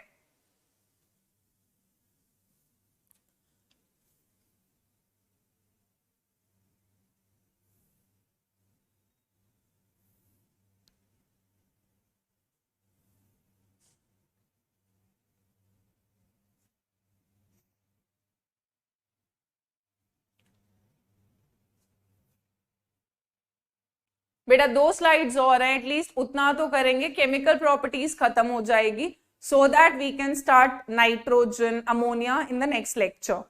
पर केमिकल प्रॉपर्टीज तो खत्म करेंगे ना, ऐसे करोगे तो चैप्टर खत्म ही नहीं होगा। नेक्स्ट है रिएक्टिविटी टुवर्ड्स ऑक्सीजन। अभी जो हमने करा वो क्या था, रिएक्टिविटी टुवर्ड्स हाइड्रोजन, जहां पर हमने वो ट्रेंड करे हैं वो याद रखने हैं। अब देखिए भाई, क्योंकि आपका जो भी ग्रुप 15 का एलिमेंट है वो 2 ऑक्सीडेशन स्टेट दिखा रहा है, +3 और +5, तो 2 तरह की ऑक्साइड बना सकता है। E जब +3 दिखाएगा और ऑक्सीजन 2 दिखाएगा तो या तो क्या बना सकता है, E2O3, या फिर E जब वैलेंसी 5 दिखाएगा ऑक्सीजन 2 दिखाएगा, वो तो वही दिखा रहा है, तो क्या बन सकता है, E2O5। तो यहां पर 2 तरह की ऑक्साइड्स बनती हैं with the formula E2O3 and formula E2O5। और ये ध्यान रखना है यार, मेटल्स जो होते हैं वो जनरली कैसी बनाते हैं ऑक्साइड, मेटल्स की ऑक्साइड जनरली कैसी होती हैं, बेसिक जनरली, मैं पहले ही लिख दूं जनरली। और non metallic oxides, non metals की जो ऑक्साइड होती हैं वो जनरली कैसी होती हैं, एसिडिक ऑक्साइड्स होती हैं। ठीक है, मैं पहले ही बता रही हूँ जनरली है, exceptions are of course there. अब देखो यार, जब तुम नीचे की तरफ आ रहे थे मेटालिक कैरेक्टर बढ़ रहा था, मेटालिक कैरेक्टर बढ़ेगा तो नीचे की तरफ बेसिक ऑक्साइड का कैरेक्टर बढ़ता है और एसिडिक का कम होता जाता है। तो E2O3 में ही N2O3, P2O3, AS2O3, Sb2O3, Bi2O3, ये वाली ऑक्साइड्स एसिडिक, ये वाली कैसी होंगी एम्फोटेरिक। एम्फोटेरिक क्या होती है, बोथ एसिडिक एंड बेसिक। और बिस्मथ की जो ऑक्साइड होगी Bi2O3, उसका नेचर कैसा होगा, बेसिक होगा। तो E2O3 में याद रखना है, शुरू वाली कौन सी होंगी आपकी एसिडिक, बीच वाली कैसी होंगी एम्फोटेरिक यानी बोथ एसिडिक एंड बेसिक, और आखिरी वाली कैसी होगी, बेसिक होगी। क्यों होगी, क्योंकि इधर की तरफ जाते हुए कौन सा कैरेक्टर बढ़ता जाता है, मेटालिक कैरेक्टर क्या करता जाता है, इंक्रीज करता जाता है। इसके अलावा जितना ऑक्सीडेशन स्टेट ज्यादा होता है, जितना ऑक्सीडेशन स्टेट ज्यादा होता है उतना एसिडिक कैरेक्टर ऑक्साइड में ज्यादा होता है। अब एसिडिक कैरेक्टर क्यों ज्यादा होता है, हम लुइस एसिड क्या बोलते थे, इलेक्ट्रॉन पेयर एक्सेप्ट करना। अब जिसपे जितना ज्यादा पॉजिटिव चार्ज होगा उसकी उतनी चाहत होगी इलेक्ट्रॉन एक्सेप्ट करने की। तो जितना ऑक्सीडेशन स्टेट ज्यादा है उतना ही एसिडिक कैरेक्टर क्या होता है, ज्यादा होता है। तो N2O में ऑक्सीडेशन स्टेट नाइट्रोजन का +1, NO में +2, N2O3 में आएगा +3, N2O4 में आएगा +4 और इधर क्या आ जाएगा +5। तो जैसे जैसे ऑक्सीडेशन स्टेट इंक्रीज हो रहा है, एसिडिक कैरेक्टर भी क्या हो रहा है, इंक्रीज हो रहा है।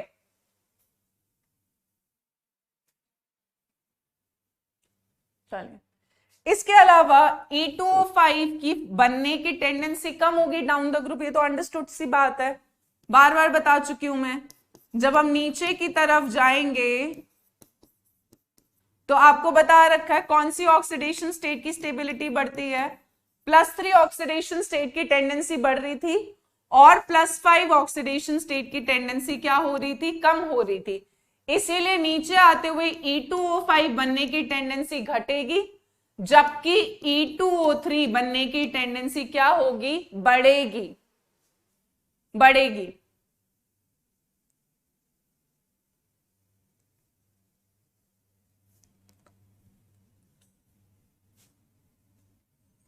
ठीक है, नेक्स्ट है हैलोजन्स की तरफ रिएक्टिविटी। इसमें मेजॉरिटी चीजें हम कर चुके हैं। हैलोजन भी दो तरह के बनेंगे, EX3 EX5, क्योंकि +3 और +5 दो दिखा रहा होता है। नाइट्रोजन बता दिया था पहले भी, पेंटाहेलाइड नहीं बनाता। ठीक है, क्यों नहीं बनाता, क्योंकि d ऑर्बिटल नहीं होते। तो ये याद रखना है, NCl5 एग्जिस्ट नहीं करेगा पर PCl5 एग्जिस्ट करता है। ठीक है, तो नाइट्रोजन पेंटाहेलाइड नहीं बनाता, ट्राइहेलाइड बना सकता है। अब आता है नाइट्रोजन के जो ट्राइहेलाइड्स बनते हैं वो कौन कौन से बनते हैं, NF3, NCl3, NBr3, NI3, ये ट्राइहेलाइड्स बन रहे हैं। हमने बोला सिर्फ ये स्टेबल होता है, ये सारे के सारे कैसे होते हैं, अनस्टेबल होते हैं। क्यों ऐसा हो रहा है, क्यों ऐसा हो रहा है कि NCl3, NBr3, NI3 अनस्टेबल है, थोड़ा सा सोचना है, थोड़ा सा। नाइट्रोजन तो छोटू सा है, फ्लोरीन का साइज भी उसी के आसपास थोड़ा छोटा होता है फ्लोरीन का, बट फिर भी साइज ठीक है।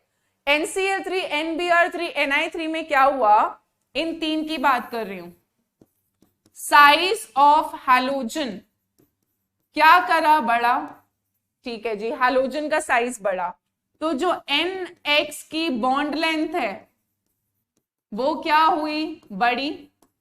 अगर बॉन्ड लेंथ बढ़ जाएगी तो आसानी से टूट जाएगा, और आसानी से टूटेगा तो ये कैसे होते हैं, एक्सप्लोजिव होते हैं, अनस्टेबल होते हैं। एक ने बिल्कुल सही जवाब दिया है, mister spaceman, because of size, absolutely correct. तो यहां पर क्या होता है कि हैलोजन का साइज बढ़ने से नाइट्रोजन और हैलोजन का बॉन्ड लेंथ बढ़ जाता है।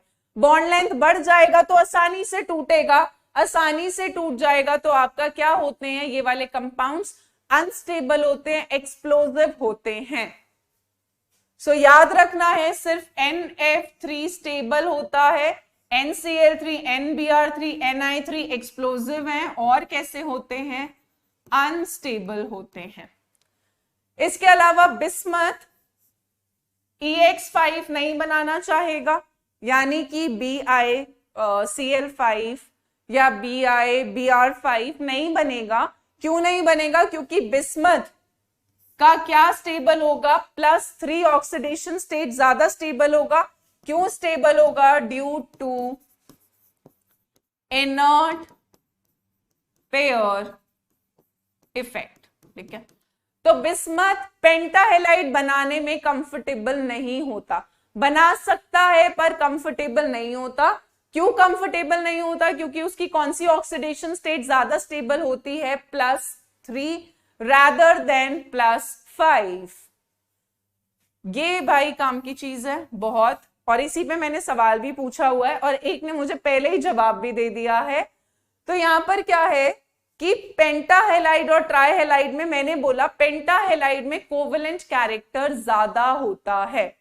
क्यों कोवेलेंट कैरेक्टर ज्यादा होगा, वाई कोवेलेंट कैरेक्टर इज मोर।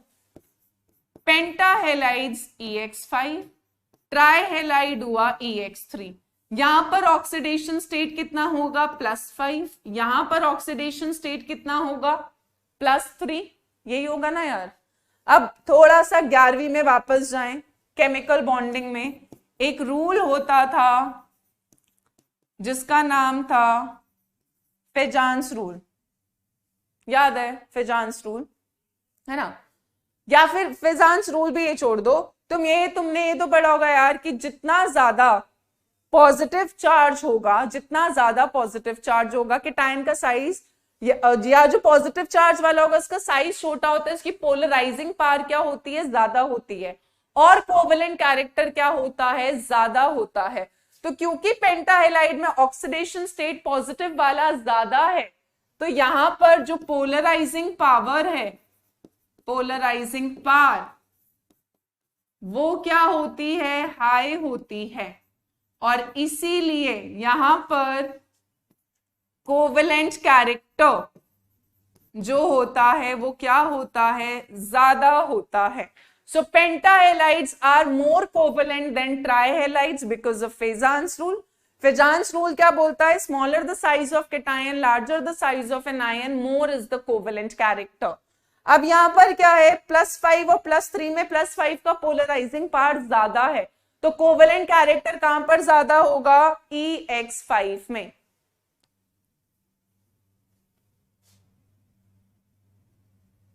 चलिए लास्ट यही कर रहे हैं, रिएक्टिविटी टुवर्ड्स मेटल्स, और ये 2 क्वेश्चन तुम लोगों ने आफत ही मचा दी है।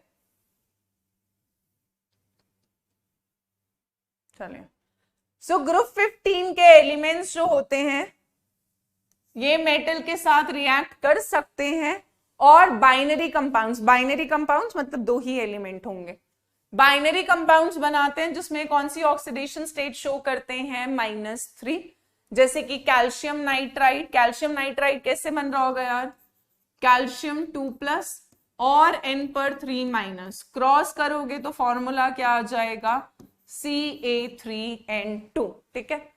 तो मैंने बोला कि मेटल्स के साथ ये रिएक्ट कर सकते हैं, ग्रुप 15 के एलिमेंट्स।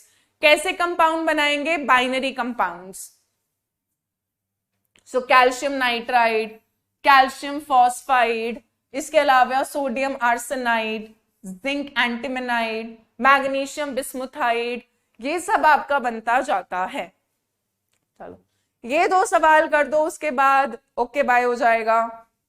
जल्दी से क्वेश्चन है कि pH 3 का बॉइलिंग पॉइंट अमोनिया से कम क्यों होता है।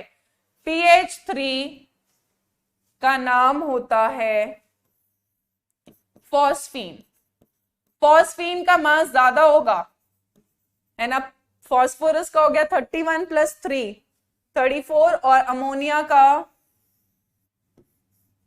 17 होता है। जल्दी से जवाब दें। Why phosphine has lower boiling point? कुछ ने जवाब देना शुरू करा है। हेनिथ जैन। यार ये मैंने अभी अभी बॉइलिंग पॉइंट में आपको ऑर्डर बताया था। ऑर्डर बॉइलिंग पॉइंट का क्या था, pH 3, फिर था ASH3, बीच में आ गया था अमोनिया, फिर क्या आया था आपका SbH3 और फिर आया था BiH3। तो अमोनिया का बॉइलिंग पॉइंट फॉस्फीन से ज्यादा है, या दूसरे शब्दों में बोलूं फॉस्फीन का बॉइलिंग पॉइंट अमोनिया से कम है। वो क्यों कम है, क्योंकि अमोनिया के केस में कौन सी बॉन्डिंग हो रही थी यार, इंटरमॉलिक्यूलर H बॉन्डिंग, जिसकी वजह से बहुत सारे अमोनिया के मॉलिक्यूल्स जुड़ते जाएंगे और बॉइलिंग पॉइंट यहां पर क्या होता है, इंक्रीज होता है, क्योंकि इंटरमॉलिक्यूलर हाइड्रोजन बॉन्डिंग होने से क्या होता जाता है, एसोसिएशन ऑफ मॉलिक्यूल्स। चलो आखिरी क्वेश्चन ये वाला कर दो आज की क्लास का, बहुत इंपॉर्टेंट है, प्रीवियस ईयर क्वेश्चंस में आ चुका है बोर्ड्स में। बिस्मथ 5 और एंटीमनी 5 में स्ट्रॉन्गर ऑक्सीडाइजिंग एजेंट कौन है और क्यों है। बिस्मथ 5 यानी बिस्मथ 5 ऑक्सीडेशन स्टेट और एंटीमनी 5 ऑक्सीडेशन स्टेट में स्ट्रॉन्गर ऑक्सीडाइजिंग एजेंट कौन होगा। पहले तो मैं ऑक्सीडाइजिंग एजेंट की बात कर लेती हूँ। ऑक्सीडेशन होता है लॉस ऑफ इलेक्ट्रॉन, यानी ऑक्सीडाइजिंग एजेंट क्या करेगा, इलेक्ट्रॉन को गेन करेगा। तुम्हें बताना है कौन इलेक्ट्रॉन गेन करके खुश होगा, बिस्मथ 5 या मैं बिस्मथ 5 ऐसे नहीं, बिस्मथ +5 और एंटीमनी +5 में से इलेक्ट्रॉन गेन करके कौन खुश होगा। ना ना ना ना नहीं नहीं नहीं नहीं नहीं नहीं नहीं, एसबी वाले नहीं यार, तुम सारा पढ़ाया हुआ ना एकदम वो कर दोगे। दोबारा आए, मुझे बताएं। Down the group +3 oxidation state की टेंडेंसी बढ़ती है, ठीक है।